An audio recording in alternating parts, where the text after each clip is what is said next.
কি ব্যাপার, তুমি নিচে শুতেছো কেন? তাহলে কোথায় ঘুমাবো?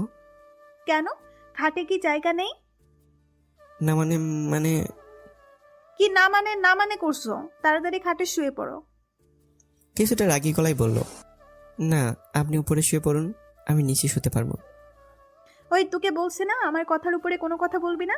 এখন তাড়াতাড়ি খাটে এসে শুয়ে পড়, না হলে এইটা তো দেখছই। আমি আর কিছু না বলে খাটের একপাশে শুয়ে পড়লাম। হঠাৎ মেয়েটা আমার হাত ধরে টেনে আমার বুকের উপর শুয়ে পড়লো। আচ্ছা, আপনি বালিশ থাকাতে আমার বুকের উপর শুলেন কেন? এখন থেকে তোমার বুকটা আমার বালিশ। এখন থেকে এখানেই ঘুমাবো। কেন, তোমার কোনো সমস্যা আছে? না, কোনো সমস্যা নেই। কিছু সময় নীরবতা পালন করে হঠাৎ আমি বললাম, আপনাকে একটা প্রশ্ন করি। বলো। আপনার নাম কি? মেয়েটা আমার বুক থেকে মাথা তুলে ড্যাপ ড্যাপ করে তাকিয়ে বলল, কি, তুমি আমার নাম জানো না? না। আমার নাম জান্নাতুল হাসানুল রোজা। অনেক সুন্দর নাম আপনার। আচ্ছা, আপনি আমার থেকে কয় বছরে বড় হবেন? বেশি না, 5 বছরের বড় হব। আমার থেকে 5 বছরে বড় আপনি? হুম।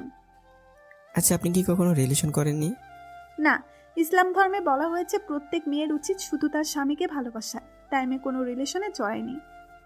আর একটা কথা, আমাকে আপনি বলবা না, তুমি করে বলবা, ঠিক আছে? হুম। এখন ঘুমাও, অনেক রাত হয়ে গেছে, সকালে উঠে আবার নামাজ পড়তে হবে। রোজ আমার বুকে মাথা রেখে ঘুমিয়ে পড়লো। অল্প কিছু সময়ের মধ্যে আমি ঘুমিয়ে পড়লাম। সকালে এমন মনে হচ্ছে কে যেন আমাকে ধাক্কা দিচ্ছে। চোখ খুলে দিকে একটা পরীর মতো মেয়ে আমার সামনে বসে আছে। আমার ঘুম যেন 1 সেকেন্ডের মধ্যে হাওয়া হয়ে গেল। হঠাৎ রোজা বলল, এই কি হলো, এমন ড্যাব ড্যাব করে কি দেখছো? কিছুটা ধাক্কা দিল। না মানে এত সকালে ডাক দিলেন কেন? এখন উঠে তাড়াতাড়ি গোসল করে মসজিদে নামাজ পড়তে যাও। এত সকালে কেউ গোসল করে নাকি? রোজা খাটের কর্নার থেকে বন্দুকটা নিয়ে এসে আমার মাথায় ধরে বলল, কি বললি, আবার বলতো। কি? আমি কি বললাম? আমি যাচ্ছি গোসল করে নামাজ পড়তে। খাট থেকে নেমে দৌড়ে ওয়াশরুমে চলে আসলাম। ফ্রেশ হয়ে মসজিদে নামাজ পড়তে চলে আসলাম। নামাজ পড়ে মসজিদ থেকে বের হলাম। বাইরের পরিবেশটা অনেক ভালো লাগছে। আজকে অনেকদিন পর আবার ফজরে নামাজ পড়লাম। দেরি না করে বাসায় চলে আসলাম, কারণ আমার অনেক ঘুম পাচ্ছে। বাসায় এসে দেখলাম রোজা মাত্র নামাজ শেষ করলো। আমাকে দেখে বলল, তুমি একটু বসো, আমি জামাটা পাল্টে নিই, তারপর দুজনে একসাথে জগিং করতে যাব। কি? আমি কোথাও যেতে পারবো না, আমি এখন ঘুমোবো। আপনি যদি কোথাও যেতে মনে চায় আপনি যেতে পারেন। ঠিক আছে চান্দু, তুমি একটু অপেক্ষা করো, আমি ড্রেস চেঞ্জ করে আসি, তারপর তোমাকে দেখছি। রাগ দেখে ওয়াশরুমে চলে গেল। আমি আর বসে না থেকে শুয়ে পড়লাম। হঠাৎ রোজা ওয়াশরুম থেকে বের হলো। দেখলো আমি শুয়ে পড়েছি। ও আর কোনো কথা না বলে খাটের কর্নার থেকে রিভলভারটা নিয়ে আমার পেটে খোঁচা দিচ্ছে। আমি একটু বিরক্তি নিয়ে চোখ করলে দেখি রোজা আমার সামনে বসে রিভলভার দিয়ে আমাকে খোঁচাচ্ছে। আমি একলা পেয়ে খাট থেকে নেমে কিছুটা দূরে গিয়ে দাঁড়িয়ে বললাম, আচ্ছা আপনার সমস্যা কি? হ্যাঁ, কিছু একটা হলেই আপনি এই বন্দুকটা দেখে ভয় দেখান। আপনার সমস্যা কি বলেন তো? রোজা নিঃসব, ফালতু মেয়ে যত সব। রোজা কিছু না বলে ওয়াশরুমে চলে গেল। আমি ব্যালকনিতে চলে আসলাম। কেন জানি মনের মতো খারাপ লাগছে। মেয়েটাকে একটু বেশি বলে ফেলেছি মনে হয়। ব্যালকনিতে বসে এসে ভাবছিলাম, হঠাৎ রোজা আমার পাশে এসে বসলো। আমি অদ্ভুত দৃষ্টিতে ওর দিকে তাকিয়ে আছি, কারণ কিছুক্ষণ আগে আমি এই মেয়েকে এত কথা শুনিয়ে বললাম, আর এই মেয়ে এখন হাসি খুশি হয়ে আমার পাশে বসে কফি খাচ্ছে। আমাকে এইভাবে ওর দিকে তাকিয়ে থাকতে দেখে রোজা ওর কফির মগটা আমার দিকে বাড়িয়ে দিল। নাও, তাড়াতাড়ি কফিটা খেয়ে নাও, না হলে ঠান্ডা হয়ে যাবে। না, আমার এখন কফি খাওয়ার মুড নেই। এই তোরে খাইতে কইছি না, তুই আমার উপর আবার কথা বলস কেন? না মানে ওই কি না মানে, কফি খাবি নাকি গুলি খাবি? আমি কিছু না বলে রোজার হাত থেকে কফির মগটা নিয়ে নিলাম। রোজা মুচকি এসে বলল, আমার সোনাটা। আমি কিছু না বলে কফি খাচ্ছি। হঠাৎ আমি বললাম, সরি। কিসের জন্য? অদ্ভুত দৃষ্টিতে তাকিয়ে বলল, না মানে কিছুক্ষণ আগে তোমার সাথে খারাপ ব্যবহার করেছিলাম তাই সরি। না, আমি কিছুই মনে করিনি। মিষ্টি হাসি দিয়ে বলল, কি অদ্ভুত মেয়ে, এত জোরে ধমক দিলাম আর এই মেয়ে বলছে কিছুই না। রোজা আমার সাথে চেপে বসলো। আমি যে উঠতে যাব তেমনি রোজা আমাকে টান মেরে বসিয়ে বলল, ওই কোথায় যাচ্ছ? রুমে। না, রুমে যাওয়ার কোনো প্রয়োজন নেই, এখানেই বসে থাকো, দেখো সকালের পরিবেশটা কত সুন্দর। বাইরের দিকে তাকিয়ে বলল কথাটা। আমি এক মনে রোজার দিকে তাকিয়ে আছি। এই মেয়েটা অনেক অদ্ভুত, আবার মায়াবীও। মাত্র কালকে দেখা হলো, আর এমন দেখাচ্ছে যে সে আমাকে অনেক বছর আগে থেকে ভালোবাসে। ডাইনিং টেবিলে বসে আছি, আম্মু আর রোজা রান্নাঘরে কাজ করছে। আব্বু, তোমরা আমার সাথে এমন করলে কেন? আব্বু আর নেহা মানে আমার বোন চোখ বড় বড় করে তাকিয়ে আছে। হঠাৎ আব্বু বলল, আমার বাবার তোর সাথে কি করলাম? কিছু জানো না তাই না? আরে কি হয়েছে বলবি তো? তোমরা আমার থেকে 5 বছরের বড় এক মেয়েকে আমার সাথে বিয়ে দিয়েছো। কেন করলে আমার সাথে এমন? শোন নীল, বাবা মা সন্তানের জন্য যা করে তা ভালোর জন্যই করে। দেখিস তুইও রোজার সাথে সুখী থাকবি। আব্বু, আমি আরেকজনকে ভালোবাসি, আর আমি বিয়ে মানি না। ভাইয়া, কি বলছিস তুই? পাগল হয়ে গেলি নাকি? দেখো নীল, বিয়ে কোনো ছেলে খেলা না। রোজ এখন থেকে তোমার বউ, এটা ভুলে যেও না। আমি বিয়ে মানি না, আর আমি বললাম তো আমি আরেকজনকে ভালোবাসি। তুমি যে মেয়েকে ভালোবাসো সে মেয়েটা একটা বাজে মেয়ে। রাস্তায় রাস্তায় ছেলের সাথে চলাফেরা করে, ও তোমায় নিয়ে খেলছে। আব্বু রেগে গিয়ে বলল। আমি কিছু বলতে যাবো ঠিক সেই সময় আম্মু আর রোজা রান্নাঘর থেকে নাস্তা তৈরি করে নিয়ে আসলো। রোজা এসে আমার পাশে বসলো। সবাই একসাথে নাস্তা করা শুরু করলাম। সবাই কথা বলতেছি, কিন্তু আমি কোনো কথা বলছি না, কারণ আমার তাদের সাথে কথা বলার কোনো মুড নেই। তাই আমি আমার মতো খেয়ে বাইরে চলে আসলাম। আমি আড্ডাখানে আসতেই আমার বন্ধুরা নাইম, তানভীর, সাকিব চায়ের দোকানে বসে আছে। ওদের সামনে আসতেই, কিরে, কালকে আমাদেরকে কিছু না বলে ভার্সিটি থেকে এইভাবে চলে আসলি কেন? না মানে পরিবারে একটু সমস্যা ছিল তাই আর কি। ওরা জানে না যে আমার বিয়ে হয়েছে। আচ্ছা, রিয়ার সাথে কি তোর কোনো কথা হয় নাই? কাল থেকে ও আমাদের কল দিচ্ছে তোর কথা জিজ্ঞাসা করার জন্য। আর আমরাও তোকে কল দিলাম, কিন্তু তোর ফোন বন্ধ দেখাচ্ছে। কালকে রাগের মাথায় মোবাইল ভেঙে ফেলেছিলাম। না মানে মোবাইলে চার্জ ছিল না হয়তো। আচ্ছা আগে এটা বল, তোর আজকে আমাকে এত কথা জিজ্ঞেস করছিস কেন? না মানে, তুই তো কোনোদিন এরকম করিসনি তাই। আচ্ছা বাদ দে। ওদের সাথে আর কিছু সময় আড্ডা দিতে দিতে দুপুর হয়ে গেল। জোহর নামাজ পড়ে বাসায় আসলাম। বাসায় আসতে আমি আমার মোবাইলটা খুঁজতেছি, কিন্তু কোনো জায়গায় পাইনি। শেষমেশ আর না পেয়ে নেহা রুমে আসলাম। নেহা রুমে এসে দেখি ও পড়তেছে। আমি ওর রুমের ভিতর ঢুকেই ওর সামনে কি ওর মাথায় আস্তে করে একটা থাপড় মারলাম। নেহা পড়াবাদের রাগে লুক নিয়ে আমার দিকে তাকালো। কি চাই? একটু রাগি গলায় বলল, কালকে যে আমি আমার মোবাইলটা ভেঙেছিলাম ওটা তো কালকে আমার রুমেই ছিল, কিন্তু এখন পাচ্ছি না। বল না, তুই কি কিছু জানিস নাকি? বললে আমি কি পাবো? তোর কি লাগবে? বেশি কিছু না, বিকেলে ঘুরতে নিয়ে যেতে হবে। ঠিক আছে, এখন বল। ভাবির কাছে। আর তোর ভাবি এখন কোথায়? রান্নাঘরে। আমি কিছু না বলে রান্নাঘরের সামনে চলে আসলাম। রান্নাঘরের সামনে এসে দেখি রোজা একাই রান্না করছে। আমি রান্নাঘরে ঢুকে পড়লাম। কেমন যেন রোজা রান্নাঘরে একার উপস্থিতি টের পেয়ে তাড়াতাড়ি পিছনে করে তাকালো। রোজা আমাকে দেখে বলল, সকাল থেকে এই পর্যন্ত কোথায় ছিলে? আবার রান্না করতে করতে বলল, বন্ধুদের সাথে। নামাজ পড়ছিলা? আমার একটা কথা ছিল। বলো। আমার মোবাইলটা কোথায়? বলবো তার আগে আমার একটা সত্য আছে। বলো কি? আমাকে এখন পেছন থেকে জড়িয়ে ধরো, তাহলে বলবো। কি পাগল হয়ে গেছো নাকি? যত তাড়াতাড়ি ধরবে তত তাড়াতাড়ি মোবাইল পেয়ে যাবে। আমি পারবো না, অন্য কিছু বলো। তোমার ইচ্ছা, না ধরলে নাই, আমার কিচ্ছু চাই আসে না। কেউ এসে গেলে খারাপ হয়ে যাবে। ওই, কে কি বলবে? হ্যাঁ, তুমি কি অন্য কোনো মেয়েকে জড়িয়ে ধরবে? যে কেউ দেখলে খারাপ ভাববে। এখন চুপচাপ দাঁড়িয়ে না থেকে তুই তোর কাজ কর, না হলে চিৎকার করে সবাইকে বলবো তুই আমাকে নির্যাতন করছিস। রান্না করা বাদ দিয়ে পেছন করে রাগে লুক নিয়ে বলল, শুরু হয়ে গেছে তের দেওয়া। ওই, কি বিড়বিড় করছিস?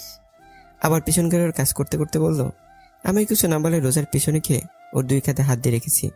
রোজা আমার হাতের স্পর্শ পেয়ে কিছুটা কেঁপে উঠলো। আমি কি বলছি আমার কাঁধ ব্যথা করতেছে?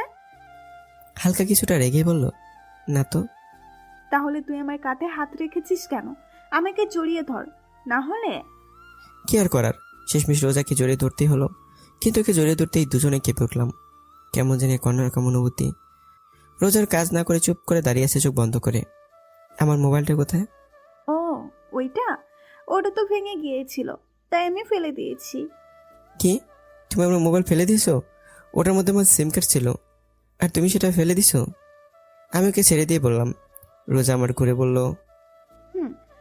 ফেলে দিয়েছি কারণ ওটা একটা ভাঙা মোবাইল ছিল, তাই। আর আমি কি জানতাম নাকি যে মোবাইলের ভেতরে সিম কার্ড ছিল? আমি কিছু না বলে রুমে চলে আসলাম। বিকেলে ব্যালকনিতে বসেছিলাম, এমন সময় নেহা আসলো। এসে বলল, ওই, ঘুরতে নিয়ে যাবি না? না গেলে হয় না। দেখ, তুই কিন্তু আমাকে কথা দিয়েছিস, এখন কথা মোতাবেক কাজ কর। আচ্ছা ঠিক আছে, তুই যা, আমি রেডি হয়ে আসছি। অল্প কিছু সময়ের মধ্যে রেডি হয়ে নিচে চলে আসলাম। নেহার জন্য অপেক্ষা করতে লাগলাম। হঠাৎ মাথায় একটা কথা আসলো। আজকে দুপুরের পর থেকে রোজা রুমে আসেনি, আর ওর সাথে দেখা হয়নি। হঠাৎ নেহা আমার সামনে এসে বলল, চল ভাইয়া, আমরা রেডি। আমরা মানে? আমি আর ভাবি। কিন্তু তুই তো বলেছিলি তুই একা যাবি। ওই, খবরদার মিথ্যা বলবি না। আমি বলেছি ঘুরতে নিয়ে যেতে হবে, কিন্তু এটা বলিনি যে আমাকে নিয়ে যেতে হবে। আচ্ছা ঠিক আছে, তোর ভাবি কই? নেহা চোখ দিয়ে ইশারা করে সাইডে দেখতে বলল। আমি সাইডে তাকাতে অবাক, কারণ রোজা একটা নীল রঙের শাড়ি পরেছে, আর এই শাড়ি তোকে অনেক সুন্দর লাগছে। ও টানা টানা হরিণের মতো চোখ এক দৃষ্টিতে তাকিয়ে থাকতে মন যাচ্ছে। রোজা আমাকে এইভাবে তাকিয়ে থাকতে দেখে ও লজ্জায় লাল হয়ে গেল। আমার দুজনের অবস্থা দেখে নেহা বলল, ওই, আজকে কি তোমরা যাইবা নাকি এখানে একজন আরেকজনের দিকে তাকিয়ে থাকবা? নেহার কথা শুনে আমাদের দুজনেরই ঘোর কাটলো। চল। আমি গাড়ি ড্রাইভ করছি, আর পিছনে রোজা নেহা কথা বলেই যাচ্ছে তো বলেই যাচ্ছে, থামার কোনো নামই নেই। ওদের কথা শুনে মন চাচ্ছে গাড়ি থেকে লাফ দিই। হঠাৎ নেহা বলল, ভাইয়া, ওই দোকানটার সামনে গাড়ি থামা। কেন? ফুচকা খাবো তাই। এখন কথা কম বলে গাড়ি থামা। দোকানটার সামনে গাড়ি থামাতে রোজা আর নেহা গাড়ি থেকে হওয়া। বাইরে তাকে দেখে ওরা দোকানের দিকে হাঁটা দিচ্ছে। কি আর করার, ওদের পিছন পিছন যেতে হলো। রোজা আর নেহা এক পাশে বসলো, আর আমি আরেক পাশে। কিছু সময় পর নেহা আর রোজা এমনভাবে ফুচকা খাওয়া শুরু করলো যে অনেক বছর পর ফুচকা দেখছে। একটার পর একটা মুখের ভেতর ঢুকেই চলছে। হঠাৎ কোত্থেকে যেন একটা মেয়ে এসে আমার পাশে চিটে বসে পড়লো। রোজা আর নেহা খাওয়ার মধ্যে ব্যস্ত, আর আমি ড্যাপ ড্যাপ করে মেয়েটার দিকে তাকিয়ে আছি। মেয়েটার গায়ের রং ফর্সা। মেয়েটা একটা কালো রঙের শাড়ি পরেছে, হাতে কালো চুড়ি, কপালে কালো টিপ। মেয়েটাকে অনেক সুন্দর লাগছে। হঠাৎ মেয়েটা আমাকে বলল, আচ্ছা, আপনি কি সিঙ্গেল? আমি আপনাকে অনেক ভালোবেসে ফেলেছি। আমি রোজা আর নেহার দিকে তাকিয়ে থেকে দেখি নেহা ফুচকা না খেয়ে ড্যাব ড্যাব করে মেয়েটার দিকে তাকিয়ে আছে, কিন্তু রোজা চুপচাপ ফুচকা খেয়ে যাচ্ছে। আমি তো পুরো অবাক হয়ে গেলাম। স্ত্রীর সামনে নিজের স্বামীকে অন্য মেয়ে প্রপোজ করছে, আর এ মেয়ে কোনো কিছু না বলেই ফুচকা খাচ্ছে। কি অদ্ভুত মেয়ে। মেয়েটা আবার বলতে শুরু করলো, আসলে আপনাকে আমার অনেক ভালো লাগছে, তাই জিজ্ঞেস করলাম। আচ্ছা, আপনার নাম্বারটা দিতে মেয়েটা আর কিছু না বলেই হঠাৎ উঠে এক দৌড়ে দোকানের ভিতর থেকে বের হয়ে গেল। আমি মেয়েটার কাণ্ড দেখে অবাক হয়ে গেলাম। এমনভাবে দৌড় দিল যে কোনো ভূত দেখেছে। আমি নেহার দিকে তাকিয়ে দেখি ও রোজার দিকে তাকিয়ে আছে। আমি রোজার দিকে তাকাতেই আমার গলা শুকিয়ে কাঠ হয়ে গেছে, কারণ রোজার রিভলভারটা টেবিলের উপর রাখা, আরো চুচে ফুচকা খাচ্ছে যেন কিছুই না। নেহা এমনভাবে রোজার দিকে তাকিয়ে আছে যে ওর চোখ এক্ষুনি বের হয়ে যাবে। আমি কাঁপা কাঁপা কণ্ঠে বললাম, এটা এখানে কোত্থেকে আসলো? ভাবি তার ব্যাগ থেকে বের করলো। ও কাপা গলায় বলল। রোজা নেহার আর আমার অবস্থা দেখে হেসে উঠল। নেহার কানে কানে কি যেন বলল। হঠাৎ নেহা চিৎকার করে বলে উঠল, সিরিয়াসলি? হুম। ও জানে? আমাকে দেখিয়ে বলল। না। বলে ওরা দুজন আমাকে দেখে হেসে গড়াগড়ি খাচ্ছে। আমার অবস্থা খারাপ। তাড়াতাড়ি করে এক গ্লাস পানি খেলাম, বিল দিয়ে এসে গাড়িতে বসলাম। আমি গাড়ি ড্রাইভ করছি, আর ওরা দুজন কিনে যেন হাসাহাসি করছে। আচ্ছা, তুমি কি সবসময় তোমার সাথে রিভলভারটা নিয়ে চলাফেরা করো? হুম। ভয় করে না? যেমন? যদি কোনোদিন তোমার কাছে বন্দুক দেখে পুলিশ তোমাকে ধরে নিয়ে যায়? আমার কথা শুনে ওরা দুজন আবার হাসতে হাসতে ঘোরাঘুরি খাচ্ছে। আরও কিছু সময় ঘোরাঘুরি করতে করতে রাতে বাসায় আসলাম। রাতে রোজা ওয়াশরুমে গেছে। এই সুযোগে আমি রুম থেকে বের হয়ে নেহার রুমের সামনে আসলাম। ওর রুমে এসে দেখি ও মোবাইল চালাচ্ছে। নেহা আমাকে ওর রুমে দেখি মোবাইল চালানো বাদ দিয়ে বলল, ভাইয়া, তুই কিছু বলবি? তোকে একটা কথা জিজ্ঞেস করা ছিল। বল। তোর ভাবি ওই সময় তোর কানে কানে কি বলেছিল? সেটা তো বলা যাবে না। কেন? এটা ভাবি আর আমার সিক্রেট, তাই তোকে বলা যাবে না। আর অন্যের পার্সোনাল ব্যাপার জানতে তো লজ্জা করে না? নেহার কথা শুনে আমি আহত দৃষ্টিতে ওর দিকে তাকিয়ে আছি। আমার বোন মির্জাফর, আর আমি জানতাম না। হঠাৎ পিছন থেকে রোজা বলে উঠলো, একদম ঠিক কথা বলেছ নেহা। বলে নেহার পাশে গিয়ে দাঁড়ালো। আমি রোজার দিকে রাগে দৃষ্টিতে তাকালাম, আর কিছু না বলে রুম থেকে বের হয়ে ছাদে গিয়ে দাঁড়ালাম। কিছু সময় পর রোজা আমার পাশে এসে দাঁড়ালো। আমি রোজার দিকে তাকিয়ে আছি। ওকে অনেক মায়াবী লাগছে। মেয়েটাকে বোঝা প্রচুর মুশকিল। এমন মনে হয় মেয়েটার মনে অনেক রহস্য লুকানো। হঠাৎ রোজা বলল, রাতের এই পরিবেশটা অনেক ভালো লাগে, তাই না? আকাশের দিকে তাকিয়ে বলল, রোজার দিকে তাকিয়ে বললাম, জানো, আমার একটা ফ্রেন্ড ছিল, ওর সাথে সব কিছু শেয়ার করতাম। প্রতিদিন রাতে ওর সাথে সাথে বসে অনেক আড্ডা দিতাম। ওকে ছাড়া আমার একটা দিনও ভালো লাগতো না, কিন্তু এতটুকু বলে রোজা কাঁদতে কাঁদতে ফ্লোরে বসে পড়ল। ও এমনভাবে কান্না করছে যে ওর জীবন থেকে বেশ মূল্যবান কিছু হারিয়ে ফেলেছে। ওর এইভাবে কান্না করা আমার যেন সহ্য হচ্ছে না। বুকের ভিতর কেমন যেন লাগছে। আমি রোজার পাশে বসে ওর কাঁধে হাত রাখলাম। কি হয়েছিল সেদিন, আর তুমি এমনভাবে কান্না করছো কেন? রোজা কিছু না বলে আমাকে আষ্টে পিষ্টে জড়িয়ে ধরলো আর আরো জোরে কান্না করতে লাগলো। কান্না করতে করতে হঠাৎ রোজা বলল, আমার একটা কথা রাখবে? কান্না করতে করতে বলল, হ্যাঁ বলো। কখনো আমাকে একা রেখে চলে যাবে না তো? রোজার কথা শুনে আমি চুপ হয়ে গেলাম। ওর এই প্রশ্নের জবাব কি দেব সে উত্তর আমার কাছে নেই। কি হলো বলো না, তুমি কি কখনো আমাকে ছেড়ে চলে যাবে? আমি চোখের পানি যেন আমার সহ্য হচ্ছে না। কেন যেন ওর প্রতি এক অন্যরকম মায়া সৃষ্টি হচ্ছে। ওর কান্নামাখা মুখ দেখে আমি বলে উঠলাম, না, কোনোদিনই তোমাকে ছেড়ে যাব না, সবসময় তোমার পাশে থাকবো। রোজা কিছু না বলে আমার বুকে মাথা রেখে বসে থাকলো। আমি আর ভাবতে লাগলাম, আমি তো অন্য কাউকে ভালোবাসি, তাহলে রোজাকে এই কথা কিভাবে বলতে পারলাম? রোজা, এই প্রথম আমি রোজার নাম ধরে ডাক দিলাম। রোজা নিশ্চুপ। রোজা, হালকা ধাক্কা দিলাম। রোজা এখনো নিশ্চুপ থাকায় বুঝতে পারলাম ও ঘুমিয়ে পড়েছে। রাত 11টা বেজে গেছে আর আকাশের অবস্থা দেখে বোঝা যাচ্ছে বৃষ্টি আসতে পারে। তাই দেরি না করে রোজাকে সাবধানে কোলে তুলে নিলাম। ছাদ থেকে নেমে রুমে যাচ্ছি, এমন সময় আমার সামনে নেহা এসে হাজির। তো এত রাতে কোথা থেকে আসা হলো? শয়তানি হাসি দেয়। চুপ, আসতে বল, রোজা ঘুমিয়ে পড়েছে। ও, কিছুটা দূরে গিয়ে দাঁড়ালো। তুই কি করছিস? এত রোমান্টিক একটা সময়, ভাবি তোর কোলে একটা ছবি তো তুলতে হবেই। নেহা ছবি তোলা হয়ে গেলে আমরা রুমে চলে আসলাম। রোজাকে বিছানায় শুয়ে দিলাম। আমি এর অপর পাশে শুয়ে পড়লাম রোজার দিকে মুখ করে। ঘুমন্ত অবস্থায় রোজাকে অনেক মায়াবী লাগছে। কান্না করার ফলে ওর চোখ দুটো ফুলে গেছে, নাক লাল হয়ে গেছে। ওকে দেখে আমার এক অন্যরকম অনুভূতি কাজ করছে। কেন যেন আর রিয়ার কথা মনে পড়ছে না। মন চাচ্ছে রোজার সাথেই থাকি সবসময়। এইসব ভাবতে ভাবতে কখন যে ঘুমিয়ে পড়লাম মনে নেই। সকালে ঘুম থেকে উঠে দেখলাম রোজা আমার বুকের উপর মাথা রেখে গুটি শুটে মেরে শুয়ে আছে। রোজাকে বুকের উপর থেকে সরিয়ে এক পাশে শুয়ে দিলাম। আমি একটু আশ্রমে চলে আসলাম। কিছু সময় পর ফ্রেশ হয়ে নিচে আসলাম। কি রে, রোজা কোথায়? ও ঘুমোচ্ছে। ও, নেহা কি যাবে না? খাবার খেতে খেতে বললাম। নেহা তো ওর ফ্রেন্ডদের সাথে চলে গেছে। ও, কিছু সময় পর ভার্সিটির উদ্দেশ্যে রওনা দিলাম। কিছু সময়ের মধ্যে ভার্সিটি পৌঁছে গেলাম। ভার্সিটির ভেতর ঢুকতেই কোত্থেকে যেন রিয়া দৌড়ে এসে আমাকে জড়িয়ে ধরলো আর বলতে লাগলো, ওই, কালকে কোথায় ছিলে? আর তোমার মোবাইল বন্ধ কেন? রিয়ার এইভাবে জড়িয়ে ধরে আমার কেন যেন ভালো লাগছে না। ওকে এক ঝটকায় নিজের থেকে সারিয়ে নিয়ে বললাম, একটু প্রবলেম হয়েছিল তাই আর কি। তো আমি কি কিছু হেল্প করতে পারবো নাকি? না, দরকার নেই, এখন চলো ক্লাসে। না, আজকে গল্প করব, চলো। না, আমার এখন গল্প করার কোনো মুড নেই। না, তোমাকে বলেছি না এখন গল্প করব, চলো। হাত ধরেই বললো। আমি রিয়ার থেকে আমার হাতটা এক টান দিয়ে ছাড়িয়ে নিয়ে বললাম, এত বাহানো করো কেন? হ্যাঁ, আমি বললাম না আমার এখন তোমার সাথে গল্প করার কোনো মুড নেই। সরি। মাথা নিচু করেই বলল। রিয়া কিছু না বলে সেখান থেকে চলে গেল।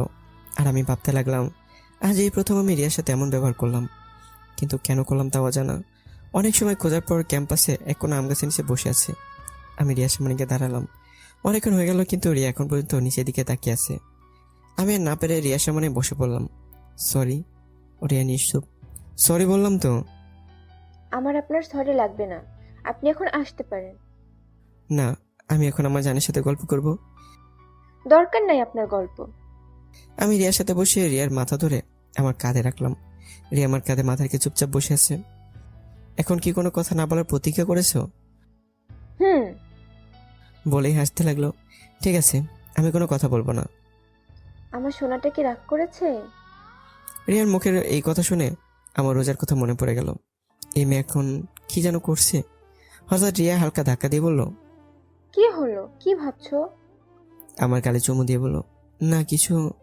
রিয়ার সাথে গল্প করছি। হঠাৎ ক্যাম্পাসে পুলিশের গাড়ি ঢুকলো। ক্যাম্পাসে সবাই গাড়ির দিকে তাকিয়ে আছে। হঠাৎ পুলিশের গাড়ির ভিতর থেকে একজন লোক বের হয়ে আমাদের দিকে আসতে লাগলো। আমি এর কিছুটা ভয় পেয়ে গেলাম। লোকটা সামনে এসে বলল, আপনাকে ম্যাডাম ডেকেছে। আমাকে উদ্দেশ্য করেই বলল, আমি কি করেছি যে আপনার ম্যাডাম আমাকে ডেকেছে? সেটা না হয় ম্যাডামের কাছ থেকেই শুনে নিয়েন। বলে আমার হাত ধরে টেনে নিয়ে যেতে লাগলো, যেন আমি কোনো আসামি। পুরো ক্যাম্পাসে সবাই আমার দিকে তাকিয়ে আছে, আর ভয় আমার গলা শুকিয়ে কাঠ। হার্টবিট কয়েক গুণ গতিতে লাফাতে লাগলো। লোকটা পুলিশের গাড়ির সামনে এসে বলল, ম্যাম, নিয়ে এসেছি। গাড়ির ভিতরে যে বসেছিল তাকে বলল। ঠিক, আপনি এখন যেতে পারেন। লোকটি চলে গেল। গাড়ির ভিতরে যে মেয়েটা বসেছিল তাকে দেখে আমার মাথায় আকাশ ভেঙে পড়লো। আমার গলা দিয়ে কোনো কথাই বেরোচ্ছে না। তারপরে কাঁপা কাঁপা গলায় বললাম, তুমি? তো এখানে কি অন্য কেউ ওর থাকার কথা ছিল নাকি? পুলিশ থাকার কথা। তুমি গাঁজা টাজা খাইছো নাকি? না, কেন? তাহলে তুমি কি আমার শরীরের পুলিশের ইউনিফর্ম পরা তাকি দেখো না? তাহলে তুমি কি আসলেই পুলিশ? হুম। কোন পোস্টে? ওসি। আচ্ছা, তুমি কি এখন গোয়েন্দার মতো কি শুধু প্রশ্ন করেই যাবে, নাকি গাড়িতে উঠে বসবে? দেখো, পুরো ক্যাম্পাসের সব লোক আমাদের দিকে তাকিয়ে আছে। রোজার কথা শুনে আশেপাশে তাকিয়ে দেখি সবাই আমাদের দিকে তাকিয়ে আছে। রিয়ার দিকে তাকিয়ে দেখি ও ওখানে থ মেরে দাঁড়িয়ে আছে। আমি কোনো কথা না বলে গাড়িতে উঠে বসলাম। রোজা গাড়ি ড্রাইভ করছে, আর আমি চুপচাপ ড্যাব ড্যাব করে রোজার দিকে তাকিয়ে আছি। রোজাকে ড্রেসে এক কথায় অসাধারণ লাগছে। রোজা আমাকে এইভাবে তাকিয়ে থাকতে দেখে লজ্জা মাখা মুখে বলল, ওই, এইভাবে ড্যাপ ড্যাপ করে তাকিয়ে কি দেখছো? তোমাকে। আমাকে দেখার মতো আমার মাঝে এমন কি আছে? বলতে পারলাম না, কিন্তু তোমাকে অনেক সুন্দর লাগছে। তাই? আচ্ছা, এই কয়দিন না আমাকে ভয় পাইতা, এখন কি ভয় লাগছে না? না, ভয় কেন লাগবে? আমার সাথে ফাসলামি? কষ্ট দিলে আমাকে ছাড়া অন্য কোনোর সাথে থাকলে তোমাকে জেলে ভরে দিতে পারবো। আমি রোজার কথা শুনে এখন ভয় লাগতে শুরু করলো, কারণ এই মেয়ের কথা বলা যায় না, বিনা কারণে জেলেও ঢুকিয়ে দিতে পারে। আমি রোজার দিক থেকে চোখ ফিরে বাইরের দিকে তাকিয়ে থাকলাম। আমার অবস্থা দেখে রোজা হেসে ফেললো। কিছুক্ষণ পর রোজা আমাকে নিয়ে লেকের পাড়ে আসলো। রোজার আমি একটা বেঞ্চে বসে আছি, কেউ কোনো কথা বলছে না। নীরবতা ভেঙে হঠাৎ রোজা বলল, তোমাকে একটা প্রশ্ন করি। আমার দিকে তাকিয়ে বলল, হ্যাঁ বলো। ক্যাম্পাসে তোমার সাথে যে মেয়েটা বসেছিল সেটা কি আমার সতীন? হাসি মুখে বললো কথাটা। রোজার এমন প্রশ্ন করবে তা ভাবতে পারিনি। ওর এই প্রশ্নের জবাব কি দেবো তা ভেবে পাচ্ছি না। আমাকে চুপ থাকতে দেখে রোজা বলল, এই শোনো, আমি কিন্তু অন্য কারোর সাথে আমার স্বামীর ভাগ বসাবো না। তুমি শুধু আমার। অন্য কোনো মেয়ের দিকে তাকালে তোমাকে বিনা টিকিটে উপরে পাঠিয়ে দিব। কিছুটা রাগী গলায় বলল, বুঝেছি। আচ্ছা, একটা প্রশ্ন করি। বলো। আমার কাঁধে মাথা রেখে বলল, তুমি জানলে কিভাবে যে ওই মেয়ের সাথে আমার কিছু চলছে? আমাদের বিয়ের আগে আব্বু বলেছিল তুমি একটা মেয়েকে ভালোবাসো, আর সেই মেয়ে নাকি তোমার সাথে খেলা করছে। আর আজকে তুমি আর ওই মেয়ে ক্যাম্পাসে একবার কর্নারে বসেছিলে, তাই আমার আর বুঝতে বাকি রইলো না এটাই সেই মেয়ে। রোজা এক নিঃশ্বাসে বলল, তো তোমার কি আমার উপর কোনো রাগ বা কষ্ট নেই? রাগ বা কষ্ট থাকবে কেন? এই যে তোমার স্বামী যে অন্য মেয়ের সাথে বসেছিল। রোজার মনের কথা জানার জন্যই বললাম। আমি কি মানুষ নাকি যে আমার কষ্ট থাকবে? এখন চলো, এখানে ভালো লাগছে না। বলে রোজা সেখান থেকে উঠে গাড়িতে গিয়ে বসলো। রোজার আচরণ থেকে বুঝলাম ও অনেক কষ্ট পেয়েছে। কেন যেন এই মেয়েকে বুঝতে পারছি না। পুরো অদ্ভুত একটা মেয়ে, কেন যেন এই মেয়েকে বুঝতেই পারছি না। আমি গিয়ে রোজার পাশে বসলাম। রোজা কিছু না বলে চুপচাপ ড্রাইভ করতে লাগলো। আমার নিজের ভিতর কেমন যেন একটা গিল্টি ফিল হতে লাগলো। রোজাকে কি বলবো তা খুঁজে পাচ্ছি না। হঠাৎ রোজা একটা মলের সামনে গাড়ি থামায় আমাকে বলে, নামো। আমরা এখানে কেন এসেছি? ওই, তুই নামবি নাকি অন্য কোনো পদক্ষেপ নিব? ওর আগে লাল বর্ণ ধারণ করে আছে। আমি কিছু না বলে গাড়ি থেকে নেমে রোজার পিছনে পিছনে চুপচাপ হাঁটছি। হঠাৎ রোজা একটা মোবাইলের শোরুমে ঢুকলো। আমি একটু দাঁড়িয়ে ভাবলাম রোজা এখানে কেন এসেছে। কিছু না ভেবে দোকানের ভিতর ঢুকে পড়লাম। রোজা একটা মোবাইল সিম কার্ড কিনলো। আমি চুপচাপ দেখে যাচ্ছি। মোবাইলটা দেখে আমার লোভ এসে পড়লো। মন চাচ্ছে যদি এই মোবাইলটা আমার হতো। রোজা বিল পেমেন্ট করে আবার বেরিয়ে পড়লো। আমি রোজার পিছু পিছু বের হয়ে গাড়িতে বসলাম। কিছুক্ষণ পর রোজা একটা রেস্টুরেন্টের সামনে গিয়ে গাড়ি থামালো। আমার দিকে তাকাতে আমি গাড়ি থেকে নেমে পড়লাম। রোজার আমি রেস্টুরেন্ট থেকে লাঞ্চ করলাম, কিন্তু রোজা আমার সাথে কোনো প্রকার কথা বলেনি। আর একটা লজ্জাজনক কথা, সব পেমেন্ট রোজাই করেছে, কারণ আমি বেকার। কিছু সময় পর দুজনে বাসায় চলে আসলাম। বাসায় আসতেই আম্মু রোজাকে ডাকলে রোজা কিছু না বলে রুমে চলে গেল। আম্মু আমাকে দেখে আমার সামনে এসে বলল, কিরে, রোজার আবার কি হলো? কই কিছু না তো। দেখ নীল, আমার সাথে মিথ্যে কথা বলবি না, বল কি হয়েছে। কিছুটা রেগেই বলল, ও আমার সাথে একটু রাগ করেছে, এতটুকুই। আর কি নিয়ে রাগ করেছে? তেমন কিছু না। আমি এখন রুমে গেলাম বলে সেখান থেকে চলে আসলাম। রুমের সামনে এসে দেখি রোজা মার্কেট থেকে সেই মোবাইলটা কিনেছিল সেটা চালাচ্ছে।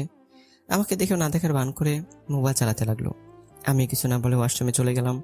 ওয়াশরুমে এসে ভাবতে লাগলাম যে ওর রাগ ভাঙানো যায় কিভাবে, কিন্তু কোনো আইডিয়া পেলাম না। ওয়াশরুম থেকে বের হয়ে দেখলাম রোজা আগের মতো খাটে বসে বসে মোবাইল কোথাচ্ছে। আমি চুপচাপ রোজার পাশে গিয়ে বসে থাকলাম, কিন্তু এই মায়ের জায়গায় কোনো হেলদেল নেই। আমি ড্যাব ড্যাব করার দিকে তাকিয়ে আছি, আর ও এক মানে মোবাইলের দিকে। আমি এবার মাথা নিচু করে বসে রইলাম। হঠাৎ রোজা আমার দিকে ঘুরে বসে একটা মোবাইল বাড়িয়ে দিল। আমি ড্যাব ড্যাব করে ওর দিকে তাকিয়ে আছি। আমাকে এভাবে তাকিয়ে দেখতে দেখে বললাম, এইভাবে তাকানোর কিছুই নেই, তোমার মোবাইল নেই, সেজন্য এটা তোমাকে দিলাম। রোজার দিকে তাকিয়ে মনে মনে বললাম, কিপটুস কিপটা। ও আমাকে ওর পুরাতন মোবাইলটা ধরিয়ে দিল, আর আমি ভেবেছিলাম ও আমাকে ওই নতুন মোবাইলটা দেবে। আমি মুখ কালো করে রোজার দিকে তাকিয়ে আছি, আর রোজা এই ইমোজির মতো আমার দিকে তাকিয়ে আছে। আমি রোজার হাত থেকে মোবাইলটা নিয়ে নিলাম। হঠাৎ রোজা আমাকে বলল, এই একটু সামনে এসো, তোমাকে একটা কথা বলার ছিল। আমি রোজার দিকে একটু আগাতেই রোজা বলল, জানো, এই মোবাইলটা আমার অনেক দিন ধরে কেনার শখ ছিল, তাই এটা আমি রেখে দিয়েছিলাম। আর আমার এই মোবাইলটা যখন পুরাতন হয়ে গেছে, তাই এখন তুমি রেখে দাও। রোজার কথা শুনে আমি এসে উঠলাম। রোজা আমার দিকে অদ্ভুত দৃষ্টিতে তাকিয়ে আছে। হাসছো কেন? তুমি তোমার মোবাইলটাতে অনেক বড় উপকার করলা। মানে? তুমি তো আমাকে তোমার মোবাইল দিয়ে দিলা, তাই এখন আর মোবাইল কেনার কোনো প্রয়োজন নেই। আর আব্বু তো জানে যে আমার মোবাইল নেই, আর আব্বুর থেকে মোবাইলের জন্য কেনার টাকাও পাবো, বুঝেছো? কিন্তু এ কি, এই মেয়ে পাগল হয়ে গেল নাকি? রোজা হাসতেছে, বিছানায় গড়াগড়ি খাচ্ছে, কিন্তু আমি কিছু বুঝতে পারছি না এখানে হাসার কি আছে। হাসছো কেন? দাঁড়াও, আগে হেসে নেই, তারপর বলছি। আমি কি কোনো যোগ করেছি? হুম। কি? রোজা একটু হাসি থামিয়ে বলল, তোমার মতে আমি কি আমার টাকা দিয়ে এই মোবাইল কিনেছি? হুম। এই মোবাইল কেনার টাকা আব্বু আমাকে দিয়েছে, আর বলেছিল তোমাকে একটা ভালো মোবাইল কিনে দিতে। এখন হয়তো বুঝেছো। বলে আবার হাসতে লাগলো। তোমার আব্বু টাকা দিয়েছিল আমাকে মোবাইল কিনে দিতে? ও, তোমার আব্বু দিয়েছে? আমি বুকে হাত দিয়ে বিছানায় চিত হয়ে শুয়ে পড়লাম, আর বলতে লাগলাম, আমার টাকা আমার মোবাইল, অনেক বড় একটা শখ খেয়েছি। আমার অবস্থা দেখে রোজা আমার সামনে এসে বলল, কি হয়েছে তোমার, এমন করছো কেন? কিছুটা ঘাবড়ে গিয়ে বলল, আমার টাকা আমার মোবাইল। আচ্ছা, টাকার বদলে অন্য কিছু দিলে হবে নাকি? কিছুটা রোমান্টিক হয়ে বলল, ওই মোবাইলটা আমাকে দিলে খুশি হতাম। না, তা হবে না, অন্য কিছু লাগলে বলবো। না, আমার জন্য আর কিছু লাগবে না, কারণ রোজার হাবভাব ঠিক লাগছে না। বলে যে উঠতে নেব, রোজা আমার বাঁ হাত ধরে টান মেরে আবার শুয়ে দিয়ে আমার বুকের উপর উঠে বসলো, আর বলতে লাগলো, ওই, কই যাচ্ছ? ও ওয়াশরুমে যাচ্ছিলাম। কিছু সময় আগে না ওয়াশরুমে গিয়েছিলে? আবার যেতে মন চাচ্ছিল। কেন? ওয়াশরুমে কি ওই ডাইনি বুড়ি রিয়া আছে নাকি? হুম। কি বললি, আবার বলতো। না মানে মানে কি না মানে না মানে বলছিস, ভালো মতো বল। আমি যে কিছু বলতে যাবো তার আগে রোজা ওর মুখ আমার মুখের সামনে নিয়ে আসলো। রোজার নিঃশ্বাস আমার মুখে পড়ছে, আর আমার নিঃশ্বাস রোজার মুখে।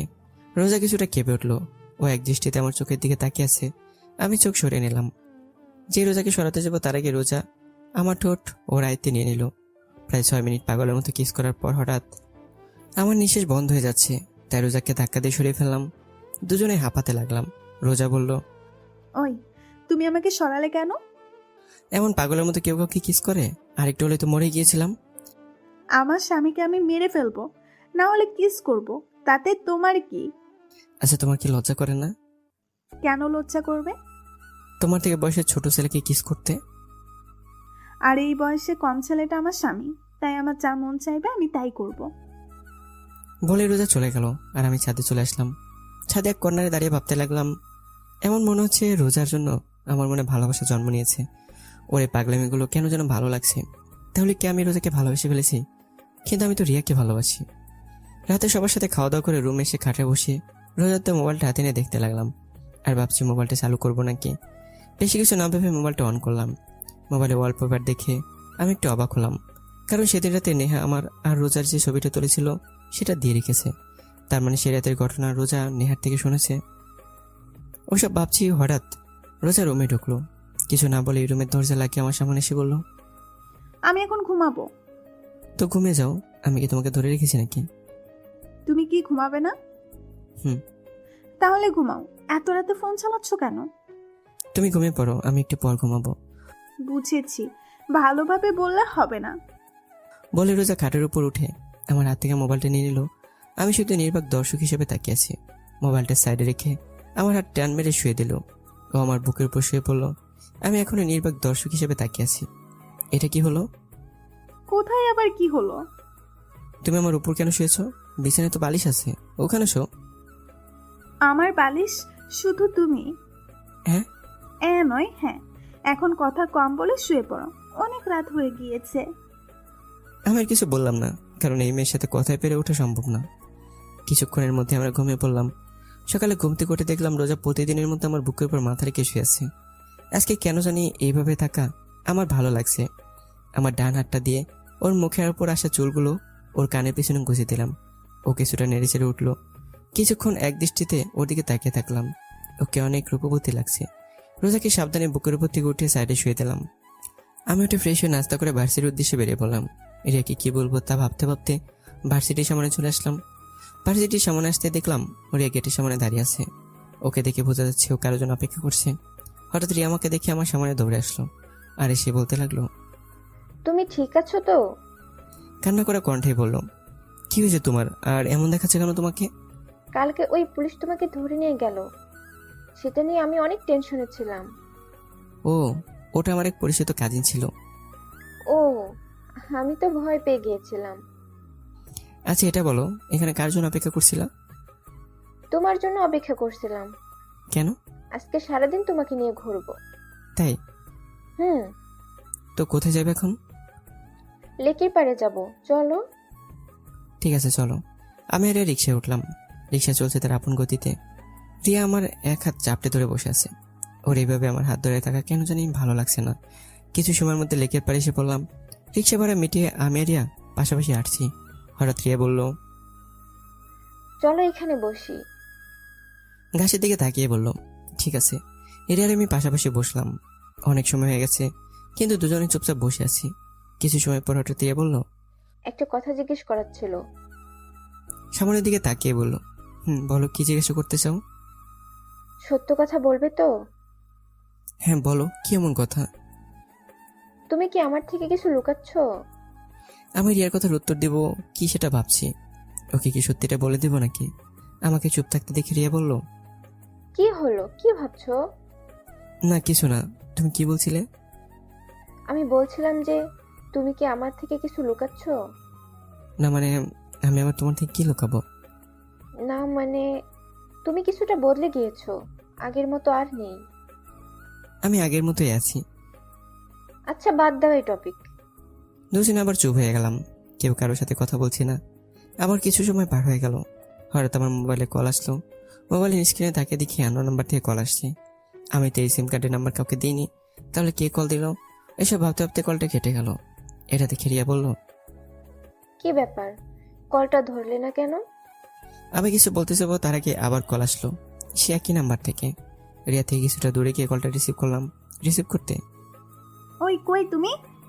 কে আপনি আর কাকে কল দিয়েছেন? ওই আমি রোজা। রোজা? আমি। এখন কই তুমি? আমি এখন ভার্সিটি যাচ্ছি। সত্যি তো? এমন মনে হয় যে কান্না করছে। ঠিক আছে, বাই। রোজা কলটা কেটে দিল। রোজার গলায় আওয়াজ শুনে মনে হলো কান্না করছে। হঠাৎ আমার পাশে এসে দাঁড়ালো। কি ব্যাপার, কে কল করেছিল? আব্বু। ও কি বললো? তেমন কিছু না, এমনি কল দিয়েছিল। তুমি আমার থেকে কিছু লুকাচ্ছ না তো? আরে বাবা, আমি আবার কি লুকাবো? আচ্ছা এখন কি খাবে বলো? কথা ঘোরানোর জন্য বললাম। চলো ফুচকা খাবো। ঠিক আছে চলো। তারপর রিয়ার আমি ফুচকার দোকানে ঢুকলাম। রিয়া ফুচকা খাচ্ছে আর মাঝে মাঝে আমার মুখে একটা ফুচকা তুলে দিচ্ছে। ওর সাথে সময় কাটাতে আমার অনেক ভালো লাগে, কিন্তু আজকে কেন জানি ভালো লাগছে না। মনে শুধু রোজার কথাই পড়ছে। হঠাৎ মনে পড়লো এতক্ষণ তো ভার্সিটি শেষ। হঠাৎ আমার মোবাইল আবার কার জন্য কল আসলো। পকেট থেকে মোবাইলটা বের করে স্ক্রিনে তাকিয়ে দেখি রোজা আবার কল করেছে। কিছু না ভাবে কলটা কেটে দিলাম। কলটা কেটে দিয়ে রিয়াকে বললাম, রিয়া আমার এখন যেতে হবে, একটা জরুরি কাজ আছে। না, আজকে আমরা সারাদিন ঘুরবো, তোমাকে আজকে সারাদিন আমার সাথে থাকতে হবে। রিয়া প্লিজ বোঝার চেষ্টা করো, আমার এখন যেতে হবে। রিয়া হালকা কেঁপে উঠলো, কারণ আমি কখনো ওর সাথে এভাবে কথা বলিনি। আচ্ছা ঠিক আছে যাও, আর সরি। ভয় পেয়ে নিচের দিকে তাকিয়ে বলল। আমি বুঝতে পারলাম ওর সাথে এমনভাবে কথা বলা ঠিক হয়নি। আমি রিয়াকে বুকের সাথে জড়িয়ে বললাম, সরি, প্লিজ কষ্ট পেও না। একটু রাগ উঠে গিয়েছিল। রিয়া নিশ্চুপ। প্লিজ শোনা, কথা বলো না প্লিজ। তুমি বদলে গিয়েছো, তুমি আর আগের মতো নেই। বলে রিয়া সেখান থেকে চলে গেল। আমি বিল পেমেন্ট করে দোকান থেকে বের হয়ে আসলাম। রাস্তায় এসে দাঁড়িয়ে আছি, নিজের উপর প্রচুর রাগ হচ্ছে, কিন্তু কারণ খুঁজে পাচ্ছি না। হঠাৎ আবার মোবাইলে রোজার কল আসলো। আমি কল রিসিভ করে বললাম, আচ্ছা কি সমস্যা আপনার বলেন তো? মানে? এত কল করছেন কেন? না মানে অনেক সময় হয়ে গেছে, ভার্সিটি থেকে আসছো না, তাই ফোন করছি। আমি কি এখন আপনার কথা চলবো নাকি? আমার যখন বাসায় আসতে মন চাইবে আমি তখন আসবো। আর শোনেন, আমাকে কল দিয়ে বেশি বিরক্ত করবেন না। বলেই কলটা কেটে দিলাম। অনেক রাগ হচ্ছে রোজার উপর। কেন যাবো এই মেয়েটার সাথে আমাকে বিয়ে দিল? কয়েকদিনের মধ্যেই আমার আরামের জীবনটাকে তছনছ করে দিল। যত তাড়াতাড়ি সম্ভব এই মেয়েকে আমার জীবন থেকে সরাতে হবে। মোবাইলটা অফ করে দিলাম। আনমনে রাস্তায় হাঁটতে লাগলাম। এইভাবে রাত 11টা বেজে গেল। এখন আর রাগ নেই। এখন শুধু ভয় করতেছে বাসায় গেলে আব্বুকে কিভাবে ম্যানেজ করব। ভয়ে ভয়ে বাসা থেকে পা বাড়ালাম। কিছু সময়ের মধ্যে বাসায় পৌঁছালাম। ডুপ্লিকেট চাবি দিয়ে বাসার দরজা খুলে পা টিপে টিপে হলরুমে সিঁড়িতে উঠতে যাব, হঠাৎ ডাইনিং টেবিলের দিকে চোখ পড়তেই দেখলাম রোজা চেয়ারে বসে টেবিলে মাথা রেখে শুয়ে আছে। ওকে দেখে মনে হচ্ছে অনেক সময় ধরে এখানে বসেছিল। ওর জন্য একটু খারাপই লাগলো। আস্তে আস্তে রোজার দিকে এগিয়ে গেলাম। রোজার পাশে টেবিলে বসে টেবিলে নক করলাম। 4 থেকে 5 বার টেবিল আওয়াজ করার পর রোজার ঘুম ভাঙলো। হলরুমে লাইট জ্বালানোই ছিল। রোজার মুখ তুলতেই আমার কলিজা কেঁপে উঠল, কারণ রোজার চোখের নিচে কালি পড়ে গেছে। দু চোখ একেবারে ফুলে গেছে, নাক ও গাল একেবারে লাল হয়ে আছে। যে মেয়েকে আমি সকালে ভালো দেখে গেছিলাম, সে মেয়ের অবস্থা দেখে আমার পায়ের নিচ থেকে মাটি সরে যাওয়ার মতো অবস্থা। আমি এক দৃষ্টিতে রোজার দিকে তাকিয়েছি। হঠাৎ রোজা বলল, ও তুমি আসছো, বসো, তোমাকে খাবার দিচ্ছি। একদম নরম গলায় বলল। বলে একটা প্লেটে খাবার বাড়তে শুরু করলো। আমি রোজাকে দেখে অবাক না হয়ে পারছি না, কারণ যে মেয়ে আমাকে কথায় কথায় ট্রেড দিত, একটু ভুল করলে আমার অবস্থা টাইট করে দিত, আর আজ আমি সারাদিন বাইরে ছিলাম, ওর কলও রিসিভ করিনি। কোথায় ও আমার উপর রেগে থাকবে, কিন্তু তা না করে একেবারে শান্ত হয়ে আছে। আমার একটু ভয় হতে লাগলো, কারণ রোজার এই রূপ আমার মোটেও সুবিধার মনে হচ্ছে না। আর ওর চেহারার অবস্থা এমন কেন? হঠাৎ রোজা বলল, কি হলো, কি দেখছো, খাবার খাচ্ছ না কেন? আমি কিছু না বলেই চুপচাপ খাবার খেতে লাগলাম।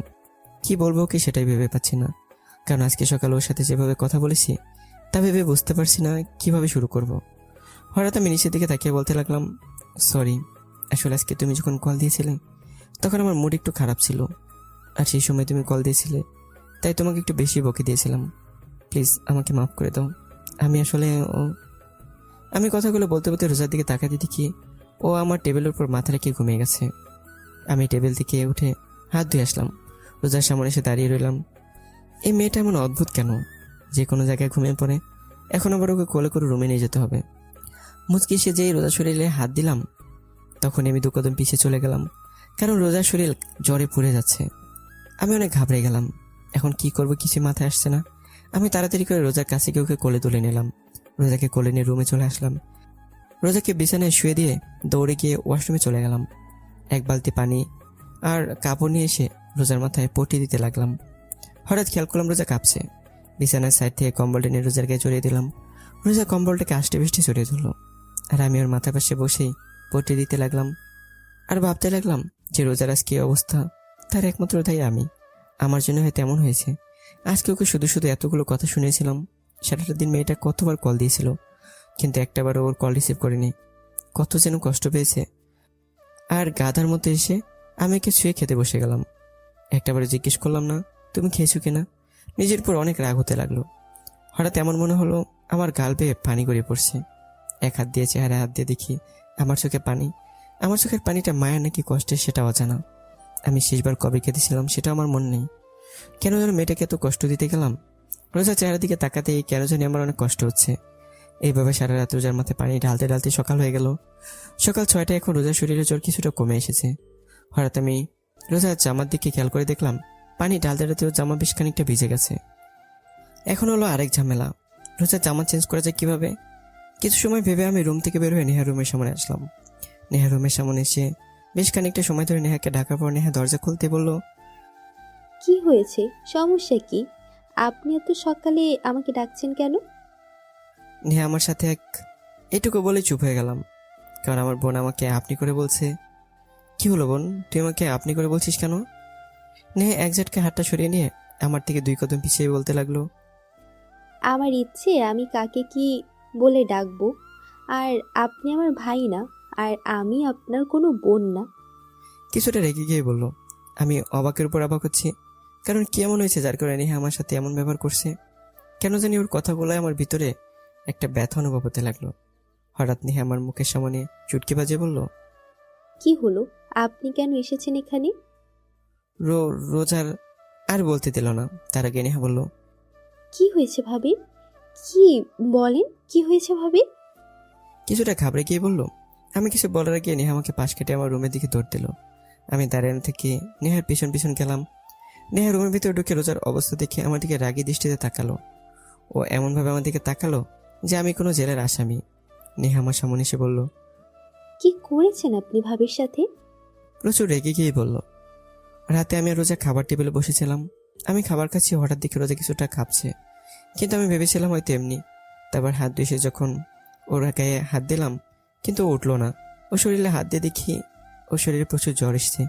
তারপর ওকে রুমে নিয়ে এসে পটি দিতে দিতে ওর জামা ভিজে গেছে, তাই তোকে ডাক দিয়েছি। আচ্ছা, ভাবি কি আপনাকে কিছু বলেনি? না একবারও কি রুমের অবস্থা দেখেছেন? না, রুমে আবার কি হয়ে?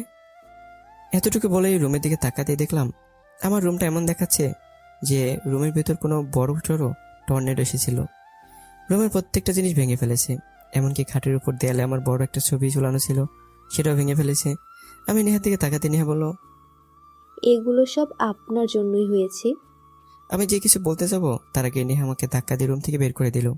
আমি রুমের বাইরে দাঁড়িয়ে ভাবতে লাগলাম, রোজা কেন ভেঙেছে সবকিছু?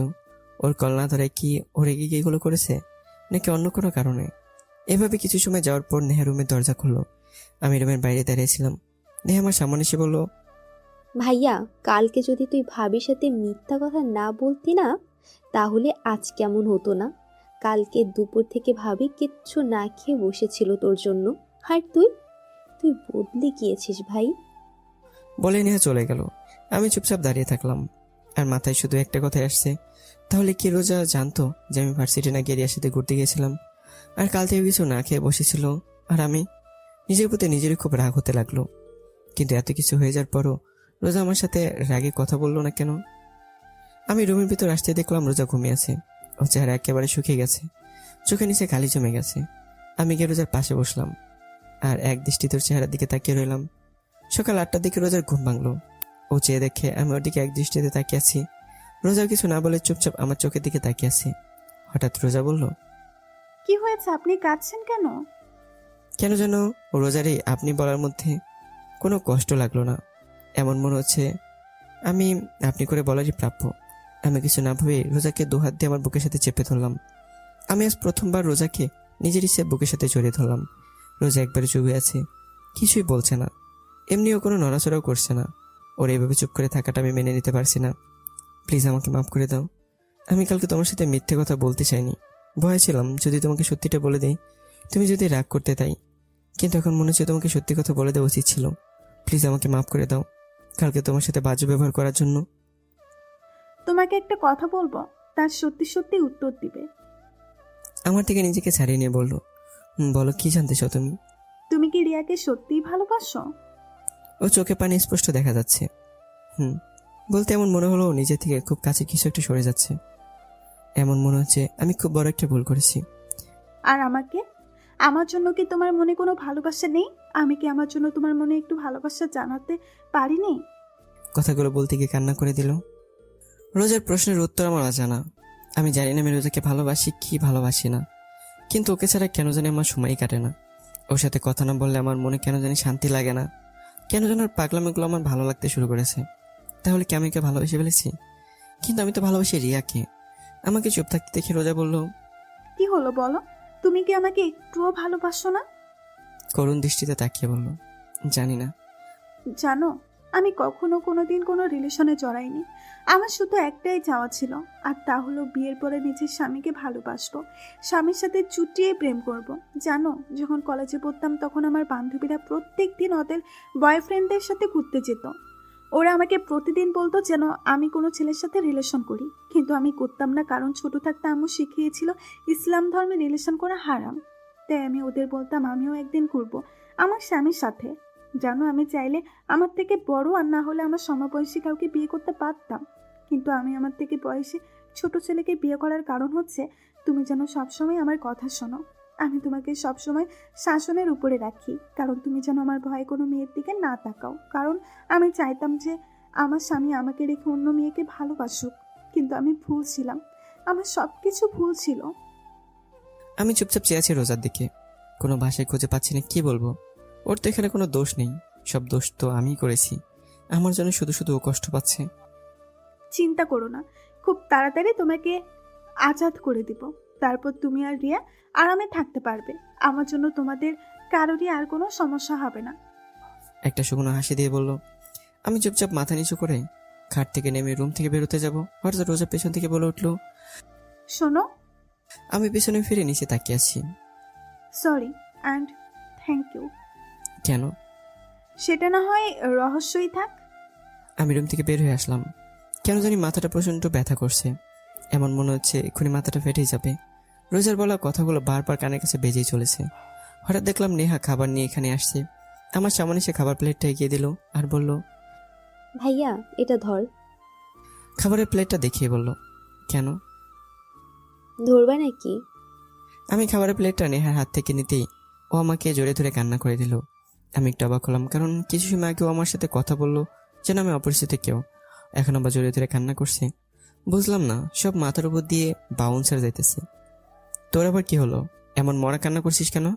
আর আমাকে জোরে ধরছিস কেন? Sir sorry. ছেড়ে দিয়ে বলল, কেন? তোর সাথে বাজে ব্যবহার করার জন্য। আমি বুঝলাম তুই আমার সাথে এমন আচরণ করার কারণ কি, বুঝিয়ে বলতো একটু। আসলে কালকে ভাবি যথাসময় ডিউটিতে চলে গেল, কিছু সময় পর ভাবি আবার বাসায় আসলো, কিন্তু তখন তার চেহারা রাগে একেবারে লাল হয়েছিল। এমন মনে হচ্ছিল কারোর উপর রেগে আছে। তারপর কাকে যেন মোবাইলে কল করলো, কিন্তু প্রথমবার কল রিসিভ করতে ভাবি রেগে গেল। তারপর আবার কল করলো, কয়েকবার রিং হওয়ার পর সেই ব্যক্তি কল রিসিভ করতে ভাবি রেগে কথা বলল। কিছু সময় পর বুঝতে পারলাম ভাবি তোকে কল করেছে। কিছু সময় পর ভাবি আবার তোকে কল করলো, কিন্তু হঠাৎ কি যেন ভাবি কান্না করতে করতে রুমে চলে গিয়ে ভেতর থেকে দরজা বন্ধ করে দিল। ভাবিকে অনেক ডাক দিলাম, কিন্তু ভাবি দরজা খুললো না। এটুকু বলেই জোরে জোরে শ্বাস নিতে লাগলো। আবার যে বলতে যাবে, নেহা আমার দিকে তাকিয়ে। আমি রোজার ব্যাপারটা নিয়ে এত বেশি অবাক হইনি যত অবাক হয়েছি নেহার কথা বলা দেখে। দু চোখ ড্যাব ড্যাব করে নেহার দিকে তাকিয়ে আছি। নেহা আমাকে এইভাবে ওর দিকে তাকিয়ে রাখতে দেখে ভুরু কুচকে আমার দিকে তাকিয়ে বলল, ওই তুই এভাবে কি দেখছিস? বোন তুই ঠিক আছিস তো? কেন, আমার আবার কি হবে? ঘাবড়ে গিয়ে বলল, না মানে আমার মনে হচ্ছে তোর জিনের আসর লাগছে, কারণ তুই এত কথা বলা কোত্থেকে শিখেছিস? নেহা মুখ ফুলিয়ে বলল, সব সময় তোর ফাইজলামি না করলে ভালো লাগে না। নেহার কথা শুনে জোরে জোরে হাসতে লাগলাম। আমার হাসি দেখে নেহা হেসে উঠল। ভাইয়া এখন আর বেশি কথা না বলে ভাবির কাছে যা। ঠিক আছে। আর আব্বু আম্মু কি রোজা শরীর ভালো না জানে? একটু টেনশন নিয়ে বললাম। আব্বু আম্মু তো বাসায় নেই। কেন, কোথায় গিয়েছে? গতকাল সকালে নানিদের বাসায় গিয়েছে, আর আজকে শুক্রবার তাই কালকে চলে আসবে। ও ঠিক আছে, তুই নাস্তা করে নিস। ঠিক আছে বলেই চলে গেল। আমি আবার ঘুরে রুমের দিকে আসতে লাগলাম। রুমের সামনে এসে দেখলাম রোজা যা যা ভেঙেছিল তা পরিষ্কার করছে। আমি প্লেটটা খাটে রেখেই রোজার পিছনে গিয়ে বললাম, কি করছো তুমি? হঠাৎ আমার কথা শুনে রোজা কিছুটা ক্ষেপে উঠলো। রোজা পিছনে তাকিয়ে বলল, কালকে তো এগুলো আমি ভেঙেছিলাম, তাই পরিষ্কার করছি। তুমি কি আমার সাথে ভাজলামি করছো? কেন, আমি আবার কি করলাম? কেন, তুমি জানো না তোমার শরীর খারাপ? হ্যাঁ, তারপরে কেন এগুলো করছো? রোজা মুখের কোণে একটা হাসি রেখে ফুটে উঠলো। তাহলে এগুলো করবে কে? সেটা তোমার জানার প্রয়োজন নেই, তাই খাবার খেয়ে নাও। রোজা উঠে চুপচাপ গিয়ে খাটে বসে থাকলো। খাবার না খেয়ে আমার চেহারার দিকে তাকিয়ে আছে। আমি রোজার সামনে গিয়ে বললাম, কি হলো, খাবার খাচ্ছ না কেন? খাবার খেতে মন চাচ্ছে না। সেটা না হয় বুঝলাম, কিন্তু আপনার কেন খেতে মন চাচ্ছে না? জানি না। আমি খাবারের প্লেটটা নিয়ে বললাম, ফাজলামো বাদ দেন, আর এখন চুপচাপ খাবার খাবেন, আর আমি কোনো কথা শুনতে চাই না। আমি রোজাকে খেয়ে দিচ্ছি আর রোজা চুপচাপ খেয়ে যাচ্ছে। ও চেহারা দেখে বোঝা যাচ্ছে ও এটাই চাইছিল যে আমি ওকে নিজেতে খাইয়ে দিই। ভাইবেন না যে আমি আপনাকে ভালোবাসি তাই খাইয়ে দিচ্ছি। আমি চাই না আমার জন্য কেউ না খেয়ে থাকুক, তাই আপনাকে খাইয়ে দিচ্ছি। রোজা কিছুই বললো না, চুপচাপ খেয়ে যাচ্ছে। রোজাকে খেয়ে জ্বরের ওষুধ খাইয়ে দিয়ে বিছানায় শুয়ে দিলাম। ও শুধু চুপচাপ দেখেই যাচ্ছে। পুরো রুম গোছানো শেষ হলো 12:30টায়। গোসল করে নামাজের জন্য রেডি হয়ে বেরিয়ে পড়লাম। কিছু সময় পর নামাজ পড়ে মসজিদ থেকে বের হয়ে আসলাম। এখন হলো আরেক সমস্যা, মাথা ব্যথা প্রচণ্ড বেড়ে গেছে। সারা রাত জেগেছিলাম, আবার সকালে নাস্তা করিনি, পুরো শরীর ক্লান্ত লাগছে। কোনো রকমে বাসায় আসলাম, কারোর সাথে কোনো কথা না বলে চুপচাপ রুমে এসে শুয়ে পড়লাম। এক ঘুমে বিকাল 5টায় রোজাটা কি ঘুম ভাঙলো। কি হলো? আর কত ঘুমাবে? উঠো। আমি একটু ওয়াশরুমে চলে গেলাম। ফ্রেশ হয়ে এসে আবার বিছানার উপর শুয়ে পড়লাম। কিছুক্ষণ পর রোজা আমার রুমে আসলো খাবার নিয়ে। আমাকে আবার ঘুমিয়ে থাকতে দেখে আমার কাছে এসে বলল, এই কি হলো? আবার ঘুমিয়ে পড়লা কেন? আমি উঠে বললাম, প্লিজ দেখো, আমার ভালো লাগছে না, মাথা ব্যথা করছে, আমি এখন ঘুমাবো। ঠিক আছে, খাবার খেয়ে ঘুমিয়ে পড়ো। আমার এখন খাবার খাওয়ার মুড নেই, আমি এখন ঘুমাবো। যেই শুতে যাব চিৎকার করে বলল, হই, তোকে আমি শুতে বলছি। রোজা চিৎকার শুনে আমার ঘুমানোর স্বাদ মিটে গেছে। আমি বসে আছি আর রোজা আমাকে খাইয়ে দিচ্ছে। রোজাকে দেখে এমন মনে হচ্ছে ওর আর আমার মাঝে কিছুই হয়নি। ও যত পারছে স্বাভাবিক থাকার চেষ্টা করছে। কিছু সময় পর, এখন ঘুমাতে পারবো? ঘুমাও। তবে একটা কথা ছিল। কি? রিয়া কল করেছিল। কি? ভয় পেও না, আমি রিয়াকে আমাদের ব্যাপারে কিচ্ছু বলিনি। রোজা চোখের জল স্পষ্ট বোঝা যাচ্ছে। ও আর কিছু না বলে দৌড়ে রুম থেকে বেরিয়ে পড়লো। হঠাৎ মোবাইল বেজে উঠলো। খাটের কর্নার থেকে মোবাইলটি নিয়ে স্ক্রিনে তাকিয়ে দেখি রিয়া কল করেছে। কেন জানি রিয়ার কল ধরতে মন চাচ্ছে না। মোবাইলটা অফ করে দিলাম। কনফিউজড হয়ে গেছি, আসলে আমি কাকে ভালোবাসি। ঘুম আর আসলো না। খাট থেকে নেমে ব্যালকনিতে গিয়ে বসলাম। রাতে খাবার খেয়ে রুমে বসেছিলাম, তখন রোজা আসলো। কোনো কথা না বলে লাইট অফ করে খাটে এসে আমার বুকের উপর মাথা দিয়ে শুয়ে থাকলো। রোজার এমন কাজে আমি বেশ অবাক হচ্ছি। হঠাৎ রোজা বলল, একটা প্রশ্ন করি? কাঁদো কাঁদো গলায় বলল, আমি যখন না থাকবো তখন কি তুমি আমাকে মিস করবা? আমি কিছু বললাম না, চুপচাপ চোখ বন্ধ করে শুয়ে থাকলাম। ঘুমিয়ে পড়েছ? আমি নিশ্চুপ। রোজা শুধু ফুফে ফুফে কাঁদতে লাগলো।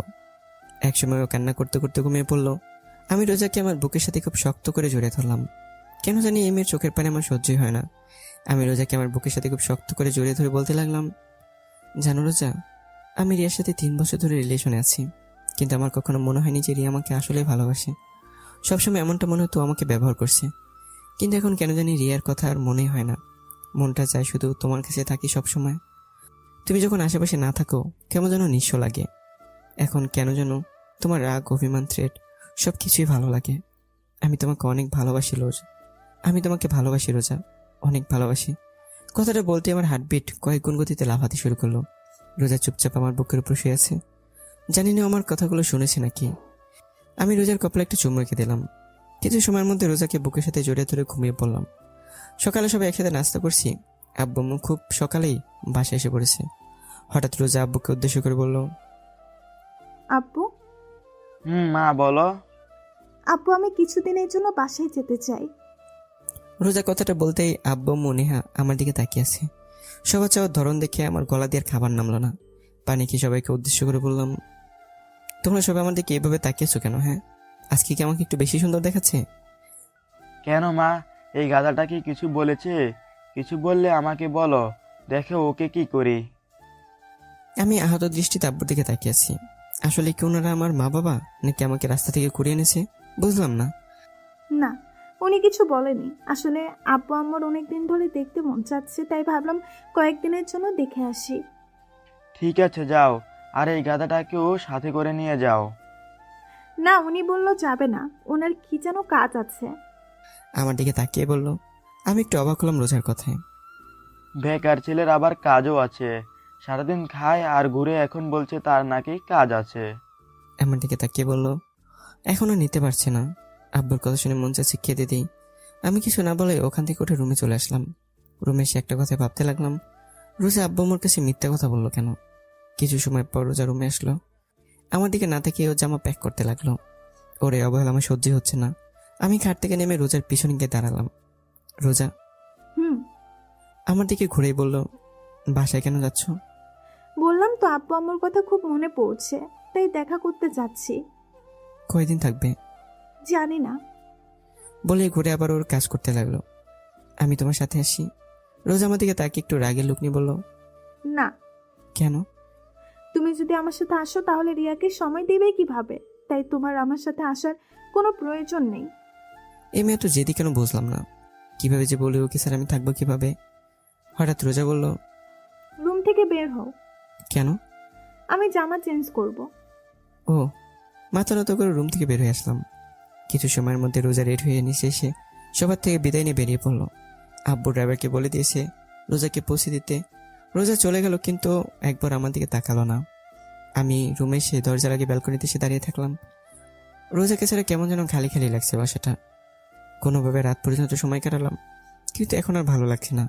মন যাচ্ছে রোজার সাথে কথা বলতে, কিন্তু কি বলবো তাও ভেবে পাচ্ছি না। রাত 10টায় মাথায় একটা আইডিয়া আসলো। একটু ভয় ভয় রোজাকে কল দিলাম। একবার রিং হতে রিসিভ করলো। এমন মনে হচ্ছে মোবাইলের সামনে বসেছিল। হ্যাঁ, হ্যালো। বলো, কেন কল দিয়েছো? না হাই না হ্যালো, সোজা কেন কল দিয়েছো বলো? এমন মনে হচ্ছে আমি আমার এক্সকে কল দিয়েছি। ডিনার করেছেন? কেন কল দিয়েছিলাম তা ভুলেই গেছি। এটা জানার জন্য কল দিয়েছো? না মানে যা বলার জন্য কল দিয়েছিলাম তা ভুলে গেছি। ঠিক আছে, তাহলে রাখলাম। বলেই কল কেটে দিল। বুঝলাম না মেয়েটা তো যেদি কেন, একটু কথা বলে কি এমন হয়ে যাবে? আর কেন আমার সাথে কথা বলবে? এখন পর্যন্ত কি আমি ওকে ভালোবেসে আঁকলে ধরেছি? না একটাবার ওকে জোরে ধরে বলেছি যে আমি তোমাকে ভালোবাসি? না একটাবার ওর সাথে ভালোভাবে কথা বলেছিলাম? যখন থেকে দেখা হয়েছে সেদিন থেকেই ওকে প্যারা ভেবেই চলেছি। যখন সামনে ছিল তখন ওকে দূরে পাঠাতে চাইতাম, আর এখনো দূরে গিয়েছে। তাহলে আমার এত কষ্ট হচ্ছে কেন? ব্যালকনিতে বসে রোজার কথা ভাবতে ভাবতে কখন যে ঘুমিয়ে পড়েছি মনে নেই। সকালে সূর্যের আলোয় ঘুম ভাঙলো। ঘুম থেকে উঠে দেখলাম রাতে ব্যালকনিতে শুয়ে পড়েছিলাম। ওয়াশরুম থেকে ফ্রেশ হয়ে এসে রোজাকে কল করলাম, কিন্তু কল রিসিভ করলো না। 4 থেকে 5 বার ট্রাই করার পরও রিসিভ করলো না। সকাল সকাল মনটা খারাপ হয়ে গেল। নিচে এসে সবার সাথে নাস্তা করতে বসলাম। চুপচাপ নাস্তা করে ভার্সিটির জন্য বেরিয়ে পড়লাম। কিছু সময়ের মধ্যে ভার্সিটি পৌঁছে গেলাম। ক্লাসরুমে এসে একেবারে লাস্ট বেঞ্চে গিয়ে বসলাম। একটু অবাক হলাম, আজকে হারামি 3টাকে দেখা যাচ্ছে না। হঠাৎ রিয়া সামনের বেঞ্চ থেকে উঠে এসে আমার পাশে বসলো। ওই, তুমি আমার কল রিসিভ করো না কেন? আস্তে আস্তেই বললো, কারণ ম্যাডাম ক্লাস নিচ্ছেন। এখন ক্লাস করো, পরে কথা বলি। রিয়ার সাথে এখন কথা বলার কোনো ইচ্ছেই নেই। চলো না বাইরে যাই। আমি রিয়ার কথার কোনো উত্তর দিলাম না, চুপচাপ ক্লাস করতে লাগলাম। ক্লাস শেষ করে বাইরে এসে দাঁড়িয়েছি। পকেট থেকে মোবাইলটা বের করে স্ক্রিনে না তাকিয়ে নাইমকে কল দিলাম। কল রিসিভ করতে বললো, ওই তোমাকে বলেছিলাম আমাকে কল করতে না? মেয়ে গলায় বললো, ওই শালা তুই আমার সাথে ফাজলামি করছিস? ভালোভাবে কথা বল। আর তুই কোথায় এখন? ওই তুমি গাছের সেবন করেছো নাকি? কি আবোল তাবোল বলছো? কাকে কল দিয়েছো স্ক্রিনে একবার তাকিয়ে দেখেছো? রেগে গিয়ে বললো, কাকে আবার কল করবো? আমার বন্ধু নাইমকে। কথা বলতে বলতে স্ক্রিনে তাকিয়ে দেখি আমি বলে রোজাকে কল দিয়ে ফেলেছি। সরি, আসলে ভুলে কল চলে গেছিল। আমি জানি তুমি ভুলে কল দিয়েছো নাকি নিজ ইচ্ছেই কল দিয়েছো। রেগে গিয়ে বললো কথাটা। আরে বললাম তো ভুলে চলে গেছে, আর আপনি কথা এমন বাড়াচ্ছেন কেন? কি আমি কথা বাড়াচ্ছি? আরে তোর মতো ছেলেদেরকে আমার চেনা আছে, নিজ ইচ্ছেই কল দিয়ে বলে ভুলে চলে গিয়েছে। হ্যাঁ, ঢং করছিস তুই আমার সাথে? দেখো তুমি ভুল বুঝতেছো। আমি তোমার সাথে কথা বলার আমার কোনো ইচ্ছা নেই, আর আমার অনেক কাজ আছে। আর ভালোভাবে কথা বলো, তুই করে কিন্তু আমি বলতে পারি। হ্যাঁ, বেকার ছেলের আবার কাজও আছে। বলেই হাসতে লাগলো। কলটা কেটে দিলাম। প্রচুর রাগ উঠতেছে, যে কোনোভাবে এই বেকার নামের ট্যাগটা সরাতে হবে। রোজার বলা কথাগুলো প্রচুর রাগ উঠতেছে। বললাম যে ভুলে কল চলে গেছে, তা না শুনে তুই তো করে শুরু করে দিয়েছে। রিয়া পিছন থেকে অনেকবার ডাকতেছিল, কিন্তু ওর সাথে কোনো কথা না বলে ক্যাম্পাস থেকে বের হয়ে আসলাম। এখন উদ্দেশ্য হচ্ছে চৌধুরী ইন্ডাস্ট্রিজ। কিছু সময়ের মধ্যেই পৌঁছে গেলাম। কোম্পানির ভিতর ঢুকে আব্বুর ক্যাবিনের দিকে যাচ্ছি। হঠাৎ আব্বুর পেয়ে শামসুলক, বয়স 47 হবে, সামনে এসে বলল, আরে বাবা, কেমন আছো? উনি আমার বড়, তাই স্যার ডাকতে মানা করেছি, তাই উনি আমাকে বাবা বলে রাখেন। আঙ্কেল আমি ভালো আছি, আপনি কেমন আছেন? আর আব্বু কি কেবিনে? আমিও ভালো আছি। আর বড় স্যার তো এখন একটা ইম্পর্ট্যান্ট মিটিংয়ে আছেন। তুমি কেবিনে বসো, আমি বড় স্যারকে বলছি। আমি ওনার সাথে আর কোনো কথা না বলে মিটিং রুমের দিকে এগোচ্ছি। রুমের দরজা খুলে ভিতরে ঢুকে দেখলাম আব্বু আসলে অনেক ইম্পর্টেন্ট একটা মিটিং করছিল, কারণ অনেক লোক ছিল রুমে। সবাই আমার দিকে তাকিয়েছে। আব্বু তোমার সাথে কিছু কথা ছিল।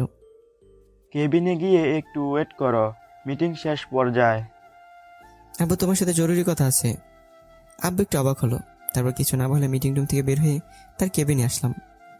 আসতেই আব্বু বলল, আপনার চরণ আমার কোম্পানিতে পেলে আমার কোম্পানিটাকে ধন্য করে দিলেন।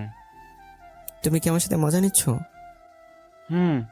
আচ্ছা বলো, কি তোমার এত জরুরি তলব যার জন্য মিটিং রুমে থেকে নিয়ে আসলে? কিছুদিন আগে তুমি আমাকে যে অফারটা দিয়েছিলে সেটা কি এখনো আছে? কোনটার কথা বলতাছো? যেটা এখন তোমার মাথায় চলছে। আমার মাথায় এখন চলছে সেই 6 মাস আগের ঘটনা, যেটা তুমি অফিসের প্রথম দিনে করেছিলে। একটু রাগে হয়ে বলল, 6 মাস আগে আমি কেমন করেছিলাম? ফ্ল্যাশব্যাক। 6 মাস আগে আমি, নেহা, আব্বু আম্মু বসে সকালে নাস্তা করছিলাম। হঠাৎ আব্বু বলল, নীল। আমি খাবার খাওয়া বাদ দিয়ে আব্বুর দিকে তাকিয়ে আছি আর মনে মনে দোয়া করছি, কারণ আব্বু যতদিন আমাকে খাবার টেবিলে দেখেছে কোনো না কোনো বাস আমি অবশ্যই পেয়েছি। হঠাৎ নেহা আমাকে হালকা ধাক্কা দিল। ওই ভাইয়া, কি ভাবছিস? বেশি কিছু না, আব্বু আমাকে কোন বাস দিবে সেটা পরিকল্পনা করতেছি। কি বললি? না কিছু না। নীল, আজকে তুমি আমার সাথে অফিসে যাইবা। ও শুধু আজকে? এটা কোনো ব্যাপার না, ছানে বাসলাম। আজকেই না, শুধু প্রত্যেক দিন যেতে হবে। ভাট ডালা, আব্বা প্লিজ এই অত্যাচার আমার উপর করো না। এক হলে আমার সাথে অফিসে চলো, আর না হলে আমার বন্ধুর মেয়েকে বিয়ে করো। বলে আবার খাবার খেতে লাগলো। আমি তো তোমার সব বন্ধুদের চিনি, কিন্তু তাদের কারো তো কোনো মেয়ে নেই, আর থাকলেও তাদের বিয়ে হয়ে গেছে। তুমি আমার এক বন্ধুকে এখন পর্যন্ত দেখোনি, কারণ ওরা এখানে থাকে না। এখন বলো, অত্যাচার সহ্য করবে নাকি বিয়ে করবে? আমি রাজি। কি তুই বিয়ে করতে রাজি? আরে না, আমি আব্বুর সাথে অফিসে যেতে রাজি। কি আর করার, নাস্তা করে অফিসের জন্য রেডি হয়ে আব্বুর সাথে অফিসে আসতে হলো। অফিস এসে আব্বু সবার সামনে একটা ঘোষণা করলো যে এখন থেকে এই কোম্পানির সব দায় দায়িত্ব আমার উপর। আব্বু আমাকে আমার কেবিন দেখিয়ে দিল। কেবিনে গিয়ে বসতে না বসতে দরজায় শামসুল হক নক করলো। স্যার আসবো? আসেন। শামসুল হক ভিতরে আসতে আব্বু বলল, শামসুল সাহেব, আজ থেকে আপনি আমার ছেলের পিএ। ওকে সব কিছু ভালোভাবে বুঝিয়ে দিবেন। চেয়ার থেকে উঠেই বলল, ঠিক আছে স্যার। আব্বু তুমি কি এখন কোথাও যাবে নাকি? বাসায় যাচ্ছি তোমার আম্মুকে সময় দিতে। আর আমি? তুমি আমার কম্পিউটারকে সময় দাও। বলে আব্বু চলে গেল। 3টা ঘন্টা শামসুল হক মানে আমার পিয়ে আমার মাথা খাইলো। তারপর আমাকে সব বুঝিয়ে উনি চলে গেলেন, আর আমি এই সুযোগে আব্বুকে একটা মেসেজ করে অফিস থেকে পালিয়ে গেলাম। 2 দিন পর্যন্ত বাসায় না এসে হোটেলে থাকলাম, কারণ আম্মু বলেছিল আব্বু নাকি রেগে গেছে। তাই আব্বুর রাগ কমার পরই বাসায় আসলাম। ভেবেছিলাম আব্বু হয়তো বিয়ের কথাটা ভুলেই গেছে, কিন্তু কিছুদিন আগেই আব্বুর কথা মতো আমার বিয়ে করিয়ে দিল তার বন্ধুর মেয়ের সাথে। এবার বর্তমান। এখন খেয়াল হয়েছে আপনার, আপনি কি করছিলেন? হো, ওটা তো ভুল হয়ে গিয়েছিল। একবার ভেবে দেখো, এটা কিন্তু অনেক বড় দায়িত্ব। এখন আমি আর সেই ভুল করার সুযোগ দিতে চাই না। আব্বু প্লিজ, এখন আমি ভালো হয়ে গেছি, ভালোভাবে সব দায়িত্ব পালন করব। আর ওই দিনের জন্য সরি। এই বেকার নামের ট্যাগটা সরাতে আমি জব করতে রাজি। ঠিক আছে, তাহলে আমি মিটিংটা শেষ করে শামসুল সাহেবকে তোমার কথা বলে বাসা চলে যাচ্ছি। ঠিক আছে। আব্বু চলে গেল। কিছু সময় পর শামসুল হক এসে আমাকে আগের মতো সবকিছু বুঝিয়ে দিতে লাগলো। সন্ধ্যা অফিস থেকে বের হলাম। আজকে দিনটা যেন কেমন লাগছে। আজকে থেকে আর কেউ আমাকে বেকার বলবে না, এটা ভেবে কোনোরকম ভালো লাগা কাজ করছে। রিক্সা করে বাসায় আসলাম। বাসায় থেকে কারোর সাথে কোনো কথা না বলেই দিলাম এক ঘুম। রাত 10টায় ঘুম থেকে উঠলাম, ফ্রেশ হয়ে নিচে আসলাম। আব্বু আম্মু নেহা কি যেন নিয়ে হাসাহাসি করছিল, কিন্তু আমাকে দেখতে সবাই চুপ হয়ে গেল। আম্মুটা আমার কাছে এসে বলল, বাহ, আমার ছেলেটা এখন বেকার নয়, এত বড় হয়ে গিয়েছে, আর আমি বুঝতেই পারলাম না। আমার সাথে কি তোমরা মজা নিচ্ছ? হুম। 1 সপ্তাহ পর আজকাল অফিসে যেতে মন চাচ্ছে না, কারণ কাল সারা রাত রোজার কথা ভাবতে ভাবতে না ঘুমিয়ে কাটিয়ে দিয়েছি। সেদিনের পর থেকে রোজার সাথে এখন পর্যন্ত আমার কোনো যোগাযোগ হয়নি। প্রতিটি মুহূর্তে ওর কথা মনে হয়, কিন্তু কথা বলতে পারি না, কারণ শব্দ আমার। কিন্তু আব্বু আম্মু রোজার ব্যাপারে কোনো কথা বলছে না, কারণ কি? ব্যালকনিতে দাঁড়িয়ে করে ভাবছিলাম, হঠাৎ পেছন থেকে নেহা বলল, ভাইয়া, নাস্তা করবেন না? আম্মু ডাকছে। তুই যা, আমি আসছি। নেহা আমার সামনে এসে আমাকে জড়িয়ে ধরে বলল, ভাইয়া, তুই কি কোনো ব্যাপার নিয়ে আপসেট? না, কেন, কি হয়েছে? কিছু দিন ধরে দেখছি তুই কেমন যেন মন মরা হয়ে আছিস। তুই যদি আমার সেদিনের কথার জন্য কষ্ট পেয়ে থাকিস তাহলে আমাকে মাফ করে দে। ওরে আমার পাগলি বোন রে, আমি কি একবার বলেছি আমি কোনো ব্যাপার নিয়ে আপসেট? পাগলি তো বেশি বুঝিস কেন? সত্যি তো তুই কোনো ব্যাপার নিয়ে আপসেট না? ছেড়ে দিয়ে বলো না। তাহলে একটা কথা বলি। এবার খুশি হয়ে বলো। এতক্ষণ যাবত তো বকবক করেই যাচ্ছিস, এখন একটা কথা বলতে আবার পারমিশন লাগে? আয় না, আজকে বিকেলে কোথাও ঘুরতে যাই। আমি নেহার কথা শুনে না শোনার ভান করে দৌড়ে রুম থেকে বের হয়ে নিচে চলে আসলাম। আর নেহা আমার পিছন পিছন দৌড়ে চলে আসলো। আব্বু আগে অফিসে চলে গেছে, তাই আমি, আম্মু আর নেহা একসাথে নাস্তা করছি। নেহা বকবক করেই যাচ্ছে। আম্মু, ওকে কিছু বলো না প্লিজ। আম্মু, ওকে বলো না আমাকে ঘুরতে নিয়ে যেতে। আমাকে তোদের ভাই বোনের ঝগড়া জড়াবি না, তোদেরটা তোরাই সমাধান কর। তুই আমার সাথে যাবি কেন? তোর বয়ফ্রেন্ডের সাথে যা।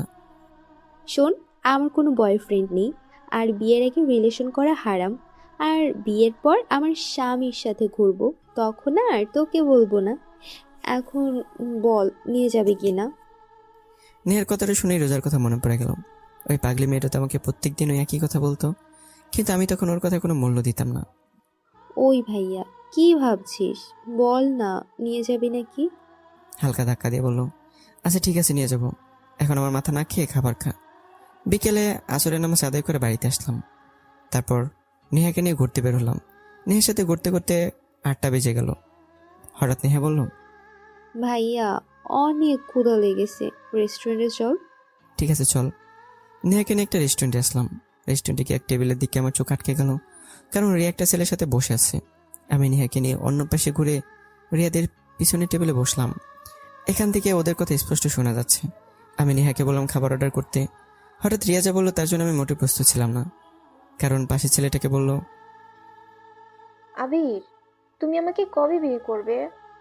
দেখো রিয়া, আমাকে আর কিছুদিন সময় দাও, আমি এখন একটু টেনশনে আছি। দেখো আবির, আমাকে ধোকা দিও না, কারণ আমার পেটে আমাদের দুজনের সন্তান আছে। প্লিজ, যা করার তাড়াতাড়ি করো। রিয়ার কথা শুনে আমার মাথায় বাজ পড়ল। এই মেয়ের জন্য আমি রোজাকে এখন পর্যন্ত আমার বউ হিসেবে গণ্য করলাম না। ওর জন্য রোজাকে এত ভালোবাসার পরে ওকে বলতে পারলাম না যে আমি ওকে ভালোবাসি। মনটা চাচ্ছে এই মেয়েকে কষে থাপ্পড় দিই। তারপরও রাগটাকে চেপে রাখলাম। শুধু নেহার জন্য খাবার অর্ডার করলাম, আর আমার পেট রিয়ার কথা শুনে পড়ে গেছে। কিছু সময় পর নেহাকে নিয়ে বাসায় চলে আসলাম। বাসায় আসতেই সোজা আমার রুমে চলে আসলাম। মাথা প্রচুর গরম হয়ে আছে, মন চাচ্ছে কারো খুন করে ফেলি। রাগ কমাতে না পেরে সোজা ওয়াশরুমে চলে এসেছি। শাওয়ার ছেড়ে দিয়ে ভিজতে লাগলাম। 8 ঘন্টা যাবৎ ভিজার পরেও মাথা ঠান্ডা হচ্ছে না। আর রাগ কন্ট্রোল করতে না পেরে সোজা দেয়ালে 5টা ঘুষি মারলাম। হাতে প্রচণ্ড ব্যথায় মাথা কিছুটা ঠান্ডা হয়েছে। ঘন্টাখানেক ভেজার পর ওয়াশরুম থেকে বের হয়ে আসলাম। বাহারটা প্রচুর ব্যথা করছে, কিন্তু মনের কষ্টে কাছে হাতের ব্যথা কিছুই না। হঠাৎ মনে হলো রুমে এসে আমি তো পকেট থেকে মোবাইল মানিব্যাগ কিছুই বের করিনি। মাথাটা আবার নষ্ট হয়ে গেল। প্রচুর জিদ নিয়ে পকেট থেকে মোবাইলটি বের করলাম। মোবাইলটা হাতে নিয়ে দেখে একেবারে ভিজে গেছে। মনে আল্লাহর নাম নিতে নিতে পাওয়ার বাটনে ক্লিক করতেই দেখলাম মোবাইল এখন পর্যন্ত বেঁচে আছে। মানে মোবাইলটা ওয়াটারপ্রুফ ছিল, তাই কিছু হয়নি। জামা কাপড় চেঞ্জ করে মোবাইলটা হাতে নিয়ে রোজাকে কল করলাম, কিন্তু আমার যে এই সুন্দর ভাগ্য, মন চাচ্ছে মোবাইলটাকে সুন্দরভাবে শরীরে প্রচণ্ড শক্তি দিয়ে ফ্লোরে এমনভাবে ছুঁড়ে মারি যেন সারাই টুকরো টুকরো হয়ে যায়।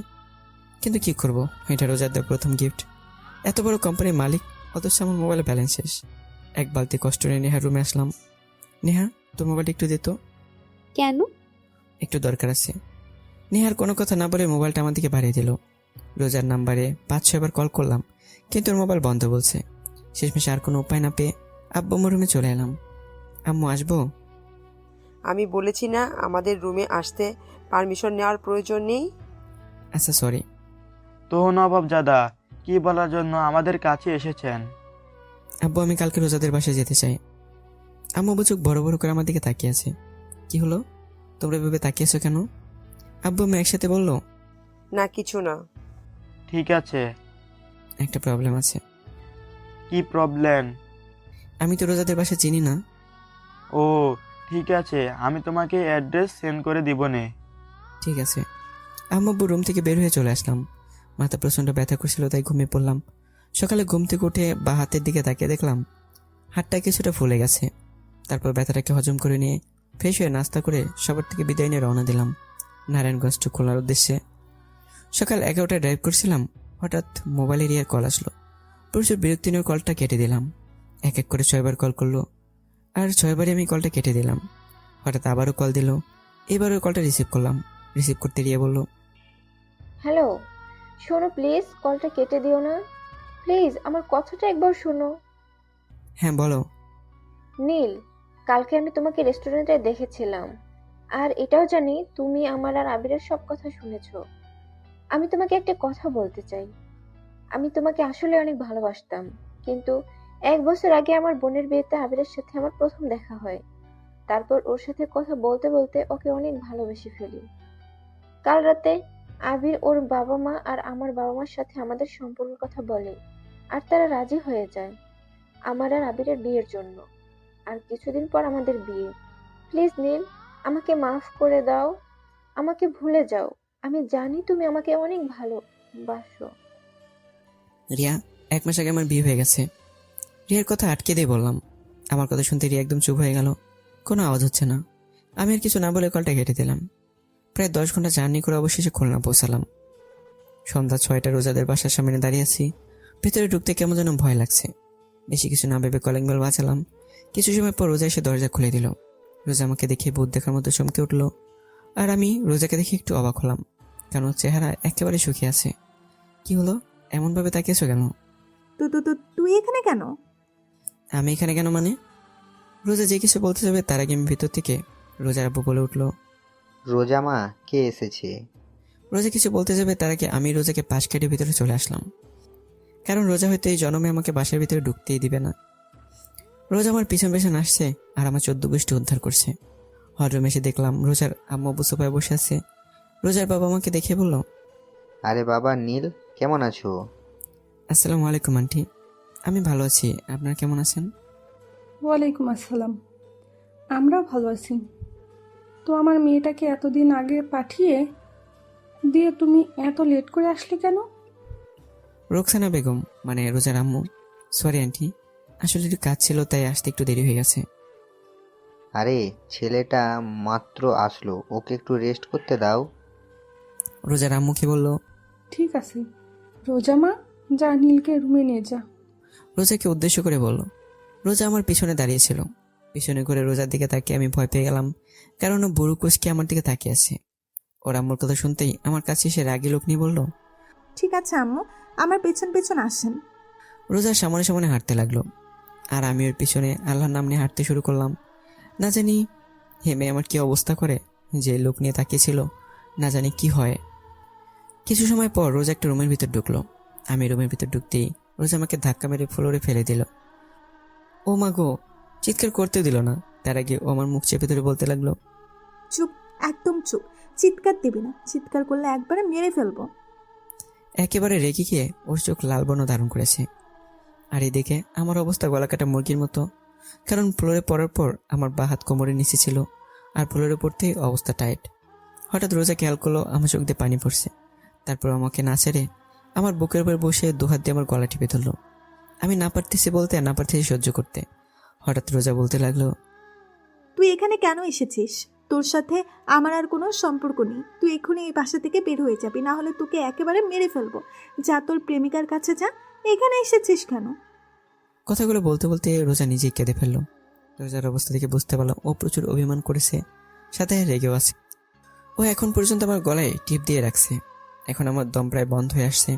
হঠাৎ রোজা আমাকে ছেড়ে দিয়ে আমার উপর থেকে ব্যালকনিতে চলে গেল। হয়তো চোখের পানি লুকানোর চেষ্টা করছে। রোজা আমাকে ছাড়তেই আমি গলা ধরে কাশতে লাগলাম, আর হাতের ব্যথা বলার মতো না। কিছু সময় পর আমি উঠে ব্যালকনির দিকে আসলাম। ব্যালকনিতে আসতে দেখলাম ও ফ্লোরে বসে কান্না করছে। আমি রোজার কাঁধে হাত রাখতেও কিছুটা কেঁপে উঠলো। সরি, জানি একটা সরিতে তো ওর সব কিছু হয়ে যাবে না। তারপরে বললাম, তোর শরীর খেতায় আগুন, হাত সরা আমার শরীর থেকে। রোজা উঠে রুম থেকে বাইরে চলে গেল। বুঝতে পারলাম ও প্রচুর অভিমান করে আছে। এত সহজে ওর অভিমান ভাঙা সম্ভব না। আমি ব্যালকনিতে আর না থেকে রুমে আসলাম। এতক্ষণ যাবত আমি রোজার রুমে ভালোভাবে তাকাইনি। রোজার রুমটা দেখে বেশ অবাক হলাম। ওর রুমটা পুরো গোছানো, সবকিছু সুন্দর করে সাজানো রয়েছে। কিন্তু আমার অবাক হওয়ার কারণ এটা না। আমার অবাক হওয়ার কারণ হচ্ছে বাম পাশের পুরো দেয়ালে রোজার আরেকটা মেয়ের ছবি লাগানো। মেয়েটা রোজা থেকে কিছুটা বেশি সুন্দর ও মায়াবীও। কিন্তু আমি যতটুকু জানি রোজার তো কোনো বোন নেই, তাহলে এটাকে। আমি ওয়াশরুমে চলে গেলাম ফ্রেশ হওয়ার জন্য। কিছু সময় হাতের কবজি পানিতে ভিজিয়ে রাখলাম, কারণ আগের তুলনায় এখন বেশি ফুলে গেছে। কিছু সময় পর ফ্রেশ হয়ে ওয়াশরুম থেকে বের হলাম। বেরোতে দেখলাম রোজা খাটে বসে নাস্তা খাচ্ছে। রোজা যেন আমার হাতটা না দেখে, তাই কবজি পর্যন্ত পকেটে ঢুকিয়ে রাখলাম। রোজা শুধু সাপের মতো ফুসফুস করতেছে আর খেয়ে যাচ্ছে। ওকে এইভাবে দেখে আমার ভয় করছে, আবার হাসিও পাচ্ছে, কারণ প্রচণ্ড রাগের কারণে নাক, গাল, চোখ একেবারে লাল হয়ে আছে। আমি রোজার সামনে গিয়ে বললাম, এত জেদ করলে তোমার ব্লাড প্রেশার বেড়ে যাবে। আমার শরীর, আমি যা মন চাই তাই করব, তোর কি? আর তুই আমার বিছানায় বসেছিস কেন? বলে আমাকে আবার ধাক্কা দিল, আর আমি ঘাট থেকে সোজা ফ্লোরে পড়লাম। আর পড়তেই আমার জান যায় যায় অবস্থা। একেবারে শুভ রোজার দিকে তাকিয়ে কান দিয়ে গরম হাওয়া বের হচ্ছে। রোজা আমার অবস্থা দেখে অদ্ভুত দৃষ্টিতে তাকিয়ে আছে। রাতে সবাই একসাথে ডিনার করলাম। কিছু সময় কথা বলার পর রোজার সাথে রুমে চলে আসলাম। রুমে আসতেই রোজা বিছানায় পুরো মাঝ বরাবর শুয়ে পড়লো, আর আমি অসহায় দৃষ্টিতে ওর দিকে তাকিয়ে আছি। অনেকক্ষণ হয়ে গেল, এখন আর দাঁড়িয়ে থাকা সম্ভব না, তাই সোফায় বসে পড়লাম। অনেক চেষ্টা করছি যেন ও একবার আমার দিকে তাকায়, কিন্তু তাকাচ্ছে না। শেষমেশে আর কোনো জায়গা না পেয়ে সোফাতে শুয়ে পড়লাম। কখন যে ঘুমিয়ে পড়লাম বুঝতে পারলাম না। সকালে ঘুমিয়েছিলাম, হঠাৎ হাতে কেমন যেন ঠান্ডা ঠান্ডা অনুভব হচ্ছে, সাথে এমন লাগছে যেন কান্না করছে। হালকা চোখ খুলে দেখি রোজা আমার বাঁ হাতে বরফ ঘষে দিচ্ছে আর কান্না করছে। ও কান্না কেন করছে বুঝতে পারলাম না। হঠাৎ ও বলতে লাগলো, একবার শুধু ঘুম থেকে উঠে দেখো তোমাকে কি করি। আমাকে কাঁদাতে কি তোমার ভালো লাগে যে এত কাঁদাও? যখন থেকে আসছি তখন থেকে শুধু কষ্ট দিয়েই যাচ্ছ। আমাকে কষ্ট দিচ্ছ তা আমি মেনে নিলাম, কিন্তু তুমি নিজের হাতটার এই অবস্থা করলে কিভাবে? কালকে ধাক্কা দিয়ে ফেলে দিয়েছিলাম, তার জন্য হয়েছে নাকি আবার? নাকি কালকে আসার সময় আবার ওনার অ্যাক্সিডেন্ট হয়েছিল নাকি? এতক্ষণ যাবত রোজা কেঁদে কেঁদে এগুলো বলেই যাচ্ছিল। হঠাৎ রোজা উঠে ব্যালকনিতে গিয়ে এক দৌড় দিল। ব্যালকনি থেকে গাড়ি পার্কিং এর জায়গা দেখা যায়। আমার জানা মতে ও আমার গাড়ি দেখতেই ব্যালকনিতে গিয়েছে, যে আসলেই আমার অ্যাক্সিডেন্ট হয়েছিল নাকি। কিছু সময় পর আবার এসে বরফ ঘষে দিতে লাগলো। রোজার কাণ্ড কারখানা দেখে আমার প্রচণ্ড হাসি পাচ্ছে, কিন্তু হাসতে পারছি না, যেই ছেড় দিয়েছে। আমি চোখ হালকা খুলে রেখেছিলাম। হঠাৎ রোজা আমার চোখের দিকে তাকালো, আর আমি সাথে সাথে চোখ বন্ধ করে ফেললাম। আমি মনে মনে ভাবছিলাম হয়তো দেখে ফেলেছে যে আমি জেগে আছি। হঠাৎ রোজা বলতে লাগলো, বুঝলাম না, এত ঠান্ডা বরফ তার হাতের মধ্যে লাগিয়ে রেখেছি কিন্তু ঘুম ভাঙার নাম নিশানা নেই। সোফায় শুয়ে মরে গেল নাকি আবার? হঠাৎ আমার গলায় রোজার হাতের স্পর্শ পেলাম। আমি নিশ্চিত যে ও চেক করছে আমি বেঁচে আছি নাকি মরে গেছি। আমি ওর এই কাজ দেখে আর ঠিক থাকতে পারলাম না, ঠিক করে হেসে উঠলাম। আমি হেসে গড়াগড়ি খাচ্ছি, আর রোজা আমার দিকে পুরো কুচকে তাকিয়ে আছে। অনেক সময় হয়ে গেল, কিন্তু আমি এখন পর্যন্ত হেসে যাচ্ছি। এখন রোজার রাগ উঠে গেছে। ও দাঁড়িয়ে বলল, শয়তানটা মরে গেলেই ভালো হতো। বলে রোজা রুম থেকে বের হয়ে গেল, আর আমি উঠে ফ্রেশ হয়ে ওয়াশরুমে চলে গেলাম। কিছু সময় পর ফ্রেশ হয়ে নিচে এসে সবার সাথে নাস্তা করে আবার রুমে চলে এলাম। রুমে এসে সোজা ব্যালকনিতে চলে এলাম। কিছু সময় পর রোজা রুমে আসলো। রোজাকে দেখে আমি ব্যালকনি থেকে রুমে চলে আসলাম। রুমে আসতে দেখলাম রোজা মুখ ফুলে খাটে বসে আছে। ওকে এভাবে দেখতে অনেক কিউট লাগছে। এখন আর খাটে বসলাম না, যদি আবার ধাক্কা মেরে ফেলে দেয়, তাই সোফায় গিয়ে বসলাম আর এক দৃষ্টিতে রোজার দিকে তাকিয়ে থাকলাম। রোজা অন্যদিকে মুখ ঘুরিয়ে নিল, কিন্তু কিছুক্ষণ পরে আমার দিকে তাকাচ্ছে। ওর এইভাবে তাকানো দেখে আমার অনেক ভালো লাগছে। আরও কিছু সময় তাকিয়ে থাকার পর হঠাৎ রোজা বলল, এই আপনি অযথা আমার দিকে তাকিয়ে আছেন কেন? রোজার এইভাবে কথা বলা অনেক মজা লাগছে, কারণ ও কিছুক্ষণ তুই করে বলে, কিছু সময় তুমি, আবার এখন আপনি করে বলছে। আমি ওকে রাগানোর জন্য বললাম, আপু আমি আপনার ছোট, তাই তুমি করে বললেই ভালো হবে। ব্যাস, কাজ হয়ে গেছে। রোজা তো তেলে বেগুনে জ্বলে উঠলো। এই আপু কাকে বললা? হ্যাঁ, তোমাকে আর কাকে বলবো, এখানে তোর কেউ নেই। আজকে তোকে ছাড়বো না। বলে এখান থেকে নেমে এসে আমার সামনে দাঁড়িয়ে আমার টি শার্টের কলার ধরে টেনে তুললো। আমি তোর বোন লাগি কুত্তা? বউকে তোর বোন বলতে তোর লজ্জা করে না? কিন্তু আমার বউ তো আমাকে ভালোবাসে না। কে বলেছে আমি তোকে ভালোবাসি না? আমি তোকে অনেক ভালোবাসি। সত্যি? রোজা লজ্জায় লাল হয়ে গেল, আমার থেকে সরে গিয়ে ব্যালকনিতে চলে গেল। আমি রোজার পিছন পিছন ব্যালকনিতে চলে আসলাম। রোজা এক মনে আকাশের দিকে তাকিয়ে আছে। আমি রোজার পাশে দাঁড়িয়ে বললাম, সরি। কেন? বাইরের দিকে তাকিয়ে বললাম, আপু বলার জন্য। রোজা কিছু বললো না। আচ্ছা তোমাকে একটা প্রশ্ন করি। হুম। দেয়ালে তোমার সাথে যে মেয়েটা ছবি, ওই মেয়েটা কে? আমার বেস্ট ফ্রেন্ড ফারিয়া। ও, বলে বাইরের দিকে তাকিয়ে রইলাম। ও আর বেঁচে নেই। কি? হুম। কেন, কি হয়েছিল? রোজা যা বললো তার জন্য আমি মোটে প্রস্তুত ছিলাম না, কারণ ওকে কিছু লোক ধর্ষণ করে মেরে ফেলেছে হোয়াট? 6 বছর আগে।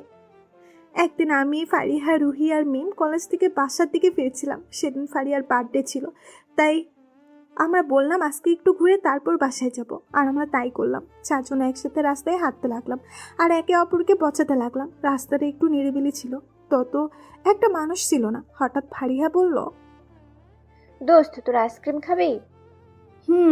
খাবো তো। একটা শর্ত আছে। কি? তোর টাকা দিয়ে খাওয়াতে হবে। ফকিন্নির দল, আজকে মুডটা ভালো আছে তাই খাওয়াচ্ছি, পরের বার আমি আর খাওয়াবো না। আমার রাস্তার যেই পাশে ছিলাম তার বিপরীত পাশে একটা দোকান ছিল। ফারিয়া হন হন করতে করতে দোকানে চলে গেল আর আমরা 3 জন ফারিয়ার কাছ থেকে হাসাহাসি করছিলাম। কিছু সময় পর ফারিয়ার দোকান থেকে আইসক্রিম নিয়ে আমাদের কাছে আসছিল। যে রাস্তা পার করতে যাবে সেই সময় ওর সামনে একটা গাড়ি এসে থামলো। গাড়ি থেকে ফারিয়ার এক্স বয়ফ্রেন্ড আর ওর এক বন্ধু বের হয়ে এসে ফারিয়াকে জোর জবরদস্তি করে গাড়িতে উঠিয়ে আবার চলে গেল।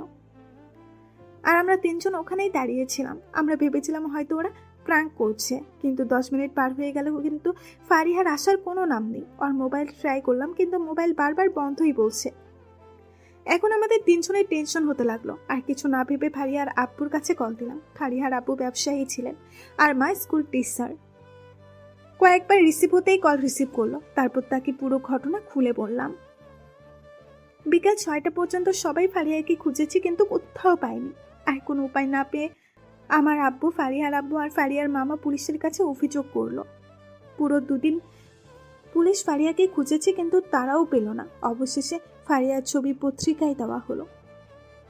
3য় দিন সকাল 10টা বাজে। আমার সবাই ফারিয়াদের বাসায় ছিলাম। হঠাৎ ফারিয়ার আব্বু মোবাইলে একটা কল আসলো, কিন্তু কেন জানি কল রিসিভ করার কিছু সময় পরে তিনি অজ্ঞান হয়ে পড়লেন। সবাই ফারিয়ার আব্বুকে ধরে রুমে নিয়ে গেল। আর এইদিকে আব্বু যেই কলটা আসছিল সেই নম্বরে আবার কল দিল। আব্বু কিছু সময় কথা বলল। সবাই আব্বুর থেকে জিজ্ঞাসা করলে আব্বু বলে রাস্তার আবর্জনার পাশে পুলিশ একটা মেয়ের লাশ পেয়েছে। এটা ফারিয়া নাকি চেক করার জন্য যেতে বলেছে। কথাটা শুনেই আমাদের সবার কলিজা কেঁপে উঠল। পুরো বাড়িতে আবার কান্নার রোল পড়ে গেল। কিছু সময়ের মধ্যেই আমরা সেই জায়গায় পৌঁছে গেলাম। পুলিশ বলল রাস্তায় একজন লোক আবর্জনা পরিষ্কার করতেছিল। তখন তিনি দেখলেন একটা মেয়ে উলঙ্গ অবস্থায় এক পাশে পড়েছিল। তারপর একজন লেডি কনস্টেবল পুলিশ আমাদের লাশের সামনে নিয়ে গেলেন। যখন লাশের শরীরের উপর থেকে কাপড় সরানো হলো তা দেখে আমার শরীরের পশম দাঁড়িয়ে গেল। একেবারে পাকরুদ্ধ হয়ে মাটিতে বসে পড়লাম। চোখতে পানি পড়েই যাচ্ছে। আর এক চোখ ফেটে গিয়েছে। চোখ থেকে গাল পর্যন্ত চামড়া ছিঁড়ে ফেলেছে। পুরো চেহারায় ওর শরীরে হাজারো মারের ছাপ স্পষ্ট দেখা যাচ্ছে। ওকে এমনভাবে অত্যাচার করেছে যে ওর চেহারাটা ততটা চেনাই যাচ্ছে না। পুরো শরীরে জখম হয়েছিল। এমন মনে হচ্ছিল কলিজার উপরে কেউ পাড়া দিয়ে ধরেছে। তারপর লাশটাকে পোস্টমর্টমের জন্য পাঠানো হলো। আর এইদিকে সবাই শোকে গেল ফারিহার এই অবস্থা দেখে। আর ফারিহার বাবা মা জিন্দা লাশের মতো চুপ করেছিল। তারপর ওকে কবর দেওয়া হলো, কিন্তু ওর বাবা মা ওকে শেষবারের মতো দেখার সাহস পাননি। 1 মাস পর্যন্ত পুলিশ আসামিদের খোঁজ করলেন, কিন্তু আসামি পালাতকে থাকায় তারা খুঁজে পায়নি। তারা আর খোঁজ না চালিয়ে কেস ক্লোজ করে দিল। কিন্তু এটা ফারিহার বাবা মা মেনে নিতে পারল না। তারা পুলিশের পা পর্যন্ত ধরেছিল যেন ধর্ষণকারীদের শাস্তি হয়, কিন্তু পুলিশ কিচ্ছু করলো না। এবার বর্তমান, তাহলে কি ওর দর্শনকারীদের কোনো শাস্তি হয়নি? রোজা চুপ হয়ে মাটিতে বসে কেঁদেই যাচ্ছে। আমি রোজার 2 বাহু শক্ত করে ধরে ওকে ধাক্কা দিয়ে বললাম, কি হলো, কথা বলছো না কেন? ওই শহরের বাচ্চাদের কি কোনো শাস্তি হয়নি? না না, তখন ওদের কোনো শাস্তি হয়নি। কান্না করায় ওর কথা জড়িয়ে যাচ্ছিল। আমি রোজার সামন থেকে ওঠে ছাদে চলে আসলাম। প্রচুর রাগ উঠতেছে। একটা মেয়ে কেমন নির্মমভাবে দর্শন করে হত্যা করার পরেও দর্শকদের কোনো বিচার হলো না। রোজার বলা কথাগুলো ভাবতে লাগলাম। হঠাৎ আমি দাঁড়িয়ে গেলাম। ঠোঁটের কোন একটা হাসি রেখা ফুটে উঠেছে, কারণ রোজা বলল, তখন তারা তাদের পাপের কোনো শাস্তি পায়নি। তার মানে এখন পেয়েছে, কিন্তু শাস্তি কে দিয়েছে, কবে দিয়েছে এবং কিভাবে দিয়েছে, এমন হাজারো কথা মনে চলছিল। আর এসব কথার উত্তর ও একজনই দিতে পারবে। আমি দৌড়ে ছাদ থেকে রুমে চলে আসলাম। রুমে আসতে দেখলাম রোজা চুপচাপ দাঁড়িয়ে দেয়ালে ওর আর ফারিয়ার ছবির দিকে তাকিয়ে আছে। আমি রোজার সামনে গিয়ে ওর হাত ধরে টেনে এনে খাটে বসালাম। ও চুপচাপ আমার দিকে তাকিয়ে আছে। আমি ওর সামনে ফ্লোরে হাঁটু গেড়ে বসে পড়লাম। তুমি বলছো তখন ওরা ওদের পাপের শাস্তি পায়নি, তার মানে কি এখন পেয়েছে? রোজা মাথা দলিয়ে হ্যাঁ বলল। কিভাবে পেয়েছে আর কে দিয়েছে? 4 বছর পরে খুলনা সোনাডাঙ্গা মডেল পুলিশ স্টেশনে ওসি পদে নিয়োগ হলো। তারপর ফারিয়া রেপ কেস রিওপেন করলাম। দীর্ঘ 1 বছর আসামিদের খোঁজার পরে অবশেষে ওদের দিনাজপুরে খুঁজে পেলাম। তারপর ওদের সেখান থেকে নিয়ে এসে ফারিয়াদের গেস্ট হাউসে রাখলাম। আর এসব কিছুতে সাহায্য করেছে আমার 4 জন ফ্রেন্ড। আসামি ছিল 3 জন। ওদের 2 ঘন্টা যাবৎ 3rd ডিগ্রি টর্চার করার পরে ওরা সত্যি কথা বলে দিয়েছিল যে ওরা 2 দিন একটানা ফারিয়াকে ধর্ষণ করেছিল। তারপর ওকে মেরে রাতে আবর্জনার কাছে ফেলে দিয়ে ওরা পালিয়ে যায়। লাগাতার 4 দিন ওদের টর্চার করা হলো। টর্চার করার সময় ওরা শুধু ওদের মেরে ফেলার জন্যই অনুরোধ করত। তারপর দিন কোর্টে ওরা যে ফারিয়ার রেপ করেছে তার এভিডেন্স পাঠিয়ে দিলাম। কোর্ট থেকে ওদের মৃত্যুদণ্ডের আদেশ আসলো। তারপর মাঝ রাস্তায় সবার সামনে ওদের ক্রস ফায়ার করে মেরে ফেলা হয়, যেন পরের বার আর কোনো মেয়ের ধর্ষণ করার কথা কেউ ভাবতেও না পারে। তো ফারিয়ার বাবা মা খুশি হয়নি যে তার মেয়ের দর্শনকারীদের শাস্তি হয়েছে? যেদিন ফারিয়ার রেপ কেস ক্লোজ করে দেওয়া হয় তার কিছুদিন পরেই আঙ্কেল আন্টি সুইসাইড করে মারা যান। ও রাতে ডিনার করে এসে ব্যালকনিতে বসে আছি আর রোজা রুমে চুপচাপ বসে আছে। বেশ কিছু সময় পর রুমে আসলাম। বিছানার এক পাশে দাঁড়িয়ে বললাম, একটা কথা বলি। কি? আজকে বিছানায় শুই প্লিজ। না, বিছানায় জায়গা নেই, তুমি সোফায় গিয়ে ঘুমাও। প্লিজ, সোফায় শুইতে ভালো লাগে না, প্লিজ আজকে বিছানায় শুই। আপনার বিছানায় ঘুমানোর কোনো প্রয়োজন নেই, এখন আপনি আসতে পারেন, আমার অনেক ঘুম পেয়েছে। বলে রোজা শুয়ে পড়ল। বুঝলাম না এই মেয়েরা তো জেদ কেন। একলা হতাশা নিয়ে সোফায় শুয়ে পড়লাম। অনেকক্ষণ যাবৎ ঘুমানোর চেষ্টা করছি কিন্তু ঘুম আসছে না। হঠাৎ রোজা বলল, কেউ যদি চায় বিছানায় এসে ঘুমাতে পারে, আমি কিছু মনে করব না। আমি শুনেও চুপচাপ চোখ বন্ধ করে শুয়েছি। কি হলো, কথা কানে চায়নি? বললাম কেউ যদি চায় বিছানায় এসে ঘুমাতে পারে। এবার গলার আওয়াজটা শুনে মনে হচ্ছে ও হালকা রেগে গেছে। তারপরে আমি চুপ করে রইলাম। হঠাৎ এমন মনে হলো কি আমার সামনে সাপের মতো ফুসফুস করছে। এক চোখ খুলে দেখি রোজা আমার সামনে দাঁড়িয়ে ফুসফুস করছে। আমি ভয়ে চোখ বন্ধ করে রাখলাম। রেগে গিয়ে বলল, কি হলো, আপনি কি শোনেননি আপনাকে বিছানায় গিয়ে ঘুমানোর জন্য বললাম? আপনি কি আমাকে বলছেন? আপনাকে ছাড়া এই রুমে কি অন্য কেউ আছে? সরি আপু, আমি এখানে ঠিক আছি। আমার অনেক ঘুম পাচ্ছে, আপনি এখন আসতে পারেন। এই আপু কাকে বললা? হ্যাঁ, আপনাকে স্যার রুমে কি অন্য কেউ আছে? রোজা আমার গলায় টিপ দিয়ে বলল, তোমাকে আমি একেবারে মেরে ফেলবো আরেকবার আমাকে আপু বললে। তো আপনাকে আমি কি বলবো? বউ বলবি, বউ। এর বাইরে যদি অন্য কিছু বলিস তাহলে তোকে মেরেই ফেলবো। একবারেই রেগে আছে। কথাটা বলতেই রোজার এক মুহূর্তে লজ্জায় পরিণত হয়ে গেল। কারণ আমার বুকের উপর বসেছিল। সেকেন্ডের মধ্যে আমার বুক থেকে নেমে গেল। বিছানায় গিয়ে ইন্ডিয়ার পাকিস্তানের বর্ডার বানিয়ে শুয়ে পড়লো। আমার দিকে আর একবারও তাকায়নি। আমি সোফায় থেকে নেমে সোজা ওর পাশে গিয়ে শুয়ে পড়লাম। আজকে প্রথমবার সোজা আমার আর ওর মাঝে বালিশ লেগেছে।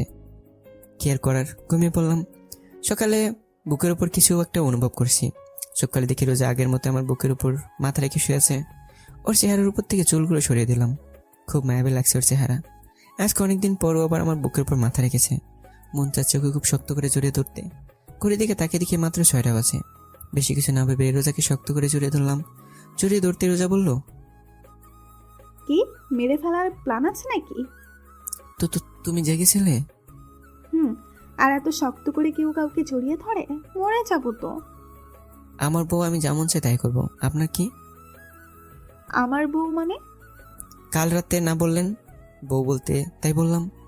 তার মানে তুই আমার কথাই বলেছিস? আমি ভেবেছিলাম তুই আমাকে ভালোবেসে বলেছিস। কুত্তা, ছাড় আমাকে, আমার শরীর টাচ করবি না। ওটার জন্য ছটপট করতে লাগলো। আমি তো রিয়াকে ভালোবাসি, আপনাকে ভালোবাসতে যাবো কেন? সোজা উঠে ওয়াশরুমে চলে গেল। কিছু সময় পর ওয়াশরুম থেকে কান্নার আওয়াজ আসতে লাগলো। যেটা ভেবেছিলাম সেটাই হয়েছে। আচ্ছা, মায়ের কি কমন সেন্স নেই? আমি যদি রিয়াকে ভালোবাসতাম তাহলে এখন রিয়ার সাথে থাকতাম। আমি এখন ওর সাথে কেন থাকতাম? এখন কাঁদতে কাঁদতে বাড়ি ঘর ভাসিয়ে ফেলবে। সবাই একসাথে বসে নাস্তা করছিলাম। হঠাৎ আমি বললাম, আঙ্কেল একটা কথা বলার ছিল। বাবা বলো, কি বলবা? আঙ্কেল বাসা থেকে কল আসছিল। অফিসে নাকি একটু সমস্যা হয়েছে, তাই আজকে বাসার উদ্দেশ্যে রওনা দিতে হবে। আমার কথা শুনতে রোজা চোখ বড় বড় করে আমার দিকে তাকিয়ে আছে। এ কি বাবা, কিছুদিন হলো এলে আর এখনই চলে যেতে চাচ্ছ? না মানে আন্টি, অনেক দিন তো হলো আসছে, অনেক কাজ পড়ে আছে, আবার রোজারও তো অনেক দিন হলো চাকরি থেকে ছুটি দিয়েছে। তা ঠিক আছে, তাই বলে আজকে চলে যেতে হবে? জি আঙ্কেল। আচ্ছা ঠিক আছে। সবার সাথে নাস্তা শেষ করে রুমে আসলাম। রোজা আমার পিছু পিছু রুমে আসতেই দরজা লাগিয়ে দিয়ে বলল, ওই, তুমি নিচে আব্বুকে কি বললা? কেন, তুমি শোনোনি? শুনছি তো। আর আমি তোমার সাথে কোথাও যাব না। কোথাও যাবে না মানে? সবসময় কি বাপের বাড়িতেই থাকবে নাকি? তাহলে আমি কই থাকবো? না জানার ভান করেই, আপনার বিয়ে হয়েছে আপনি কি ভুলে গেছেন? আমার বিয়ে হয়েছে, তাহলে আমার স্বামীকে? ওরে, অদ্ভুত প্রশ্ন শুনে মন চাচ্ছে নিজের হাত দিয়ে নিজের চুল ছিঁড়ে ফেলি। আমি কে? মানুষ। দেখো, আমার সাথে মজা করা বন্ধ করো প্লিজ, আর দেরি হয়ে যাচ্ছে আমার। তাড়াতাড়ি জামা কাপড় গুছিয়ে নাও। আচ্ছা, মজা করা বাদ দিলাম, কিন্তু একটা কথার জবাব চাই। কি? তুমি কি আমাকে ভালোবাসো? সত্যি করে বলবো? না, মিথ্যা করে বললাম। আসলে আজকে রিয়ার সাথে আমার বিয়ে, তো বাসরঘর সাজানোর মতো তো কোনো মানুষ নাই, তাই তোমাকে আমার সাথে করে নিয়ে যাচ্ছি। তুমি আমাদের বাসরঘরটা সুন্দর করে সাজিয়ে দিতে পারো যাতে। ওর সাথে মজা করার জন্যই বললাম, কিন্তু এখন দেখি মেয়ে তেলে বেগুনে জ্বলে উঠেছে। কি বললি? আরেকবার বলতো। দেখ আজকে তোর অবস্থা আমি কি করি। রোজা আমাকে ধাক্কা মেরে খাটের উপর ফেলে দিয়ে বুকের উপর বসে শুরু করলো এলোপাথারি। কুত্তা, লাল বান্দর, ব্যাং, শৈতান, আর বলবি ওই ডাইনের নাম? আরে এত মারলে বলবো কেমনে? ছাড় আমার হাত, তোকে আজ মেরেই ফেলবো। তুই এই মেয়ের সাথে বাসর করবি, তাই না? তাতে দাঁত চেপে বলল, আমার কি দোষ? তুমি তো বললাম মিথ্যা কথা বলতে। তাই বলে তুই এই কথা বলবি? আমি কিছু না বলে রোজাকে টান মেরে আমার বুকের উপর সরে বিছানায় শুয়ে দিলাম। ও যে উঠতে যাবে তার আগেই ওর দুই বাহু ধরে ওকে বিছানার সাথে চেপে ধরলাম। আমাকে ধরে রেখেছেন কেন? যান আপনার ওই প্রেমিকার কাছে যান। আমি তো আমার প্রেমিকার কাছেই আছি। রোজার মুখের একদম কাছে মুখ নিয়ে বললাম, মানে? আরে গাধি মাইয়া, আমি তোমাকে ভালোবাসি, অনেক অনেক ভালোবাসি, নিজের জীবনে থেকেও বেশি ভালোবাসি। রোজার কপালে চুমুকে দিয়ে বললাম। কচু বাসো, আজ পর্যন্ত তো একদিনও বললে না ভালোবাসি। অভিমান করে বলল, সরি সোনা, প্লিজ রাগ করো না। তোমাকে অনেকদিন বলার চেষ্টা করেছি, কিন্তু কোনোদিন বলতে পারিনি। আমি তোমাকে আসলে অনেক ভালোবাসি। সত্যি? তুমি আমাকে সত্যি রোজাকে কিছু বলতে না দিই আমাদের দুজনে ঠোঁট এক করে দিলাম, না হলে প্রশ্ন করতে করতে আমার মাথা খাইতো। তারপর রেডি হয়ে নিচে নামলাম। সবার কাছ থেকে বিদায় নিয়ে রওনা দিলাম ঢাকার উদ্দেশ্যে। আমি গাড়ি ড্রাইভ করছি আর রোজা আমার পাশে বসে বাইরের দিকে তাকিয়ে আছে। হঠাৎ রোজা আমার দিকে তাকিয়ে বলতে লাগলো, জানো আজকে আমি অনেক অনেক অনেক খুশি। ও যে আজকে অনেক খুশি সেটা ওর চোখ দেখে বোঝা যাচ্ছে। কেন? কারণ এই ভিতর ডিম শেষমেশ আমাকে ভালোবাসি কথাটা বলতে পারলো। তুমি কি আমাকে বিদ্যুৎ ডিম বললা? গাড়িতে কি আর কাউকে দেখতে পাচ্ছ? আমি কিছুই বললাম না, চুপচাপ ড্রাইভ করতে লাগলাম। আমার বাবুটা কি রাগ করছে? গালে হাত বলেই বলল, আমি কোনো কথা বলছি না। রোজার জায়গা থেকে উঠে আমার গালে চুমু দিয়ে বলল, কথা বলো, না হলে কিন্তু কেঁদে ফেলবো। এটাই তো পারো, কিছু হইলেই ভ্যা ভ্যা করে নাকের পানি চোখের পানি এক করে দাও। বুঝলাম না, এ মেয়ে কি সবসময় বন্দুক সাথে করে নিয়ে ঘুরে নাকি? রোজা বন্দুক বের করে বা হাতে রেখে বলল, কি যেন বললা, আমি শুনতে পাইনি, আরেকবার বলো তো। বন্দুকটা আমার দিকে ঘুরিয়ে বলল, কই না তো, কিছু বলিনি। না মানে আমার মনে হলো কিছু বলেছ। সারা রাস্তা এভাবে খুনসুটি ঝগড়া করতে করতেই পার করে দিলাম। বাসায় পৌঁছাতে পৌঁছাতে রাত হয়ে গেল। ফ্রেশ হয়ে ডিনার করলাম, তারপর সবার সাথে কিছুক্ষণ কথা বলে রুমে শুয়ে পড়লাম ঘুমানোর জন্য। আগের মতো আজকে রোজা আমার বুকের উপর মাথা রেখে একে অপরকে জড়িয়ে ধরে ঘুমিয়ে পড়লাম। কিছুদিন পর বাসায় পার্টির আয়োজন করা হয়। পার্টিটি ছিল সবাইকে জানানোর জন্য যে রোজা হচ্ছে চৌধুরী বাড়ির বউ। কথাটা শুনে সবাই খুশি হয়, সাথে কিছু মানুষ অবাকও হয়। আর তারা হচ্ছে আমার প্রিয় হারামি বন্ধুরা, আরিয়া আর ওর হাজব্যান্ড। কিছুদিন পর রাতে রোজার আমি ব্যালকনিতে বসেছিলাম। হঠাৎ রোজা আমার কাঁধের উপর মাথা রেখে বলল, শোনো। বলো, কি বলবে? ভাবতেছি পুলিশের চাকরি ছেড়ে দিব। কেন? তোমার সাথে তো ঘুরতে পারি না, চাকরি ছেড়ে দিয়ে সারাদিন তোমার সাথে ঘুরবো, মজা করবো, প্রেম করব। রোজাকে থামিয়ে দিয়ে বললাম, মায়ের একটা মাটিতে পড়বে না যদি চাকরি ছেড়ে দেওয়ার কথা আরেকবার বলো। কেন? তুমি আমাকে ভালোবাসো নাকি পুলিশের চাকরিকে? আমি তোমাকে সব থেকে বেশি ভালোবাসি, কিন্তু একটা কথা আছে, রোজা মাথা করে আমার দিকে তাকিয়ে বলল, কি? আমি রোজার কানে কানে বললাম, পুলিশও আমার ছোটবেলার শখ ছিল। তাই? 7 বছর পরে আজকে অফিস থেকে একটু তাড়াতাড়ি আসলাম।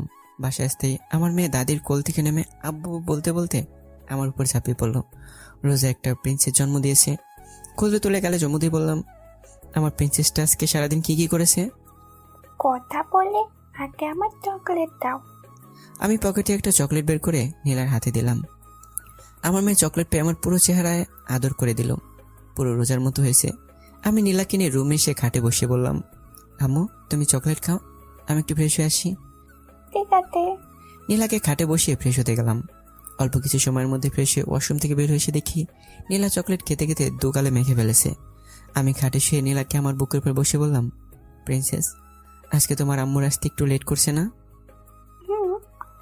চকলেট খেতে খেতে বলল, এক জায়গা দিয়ে ভালোই হয়েছে।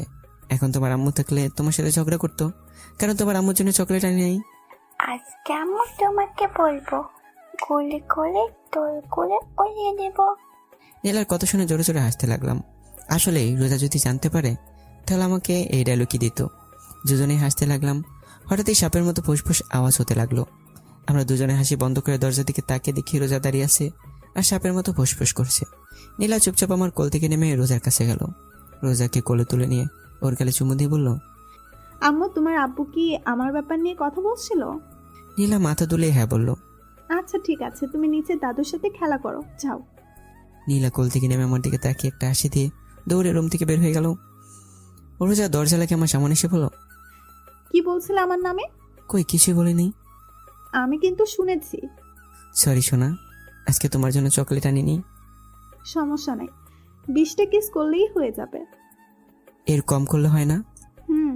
একটাও কম না। সমস্যা নেই, আমি রাজি আছি। রোজাকে কোলে তুলে বিছানায় শুয়ে দিয়ে ওকে আদর করতে করতে হারিয়ে গেলাম ভালোবাসার মায়া জালে। তো বন্ধুরা, গল্পটি এখানে শেষ করা হলো। কেমন আছে জানাতে বলবেন না। ভালো থাকবেন, সুস্থ থাকবেন। আল্লাহ হাফেজ।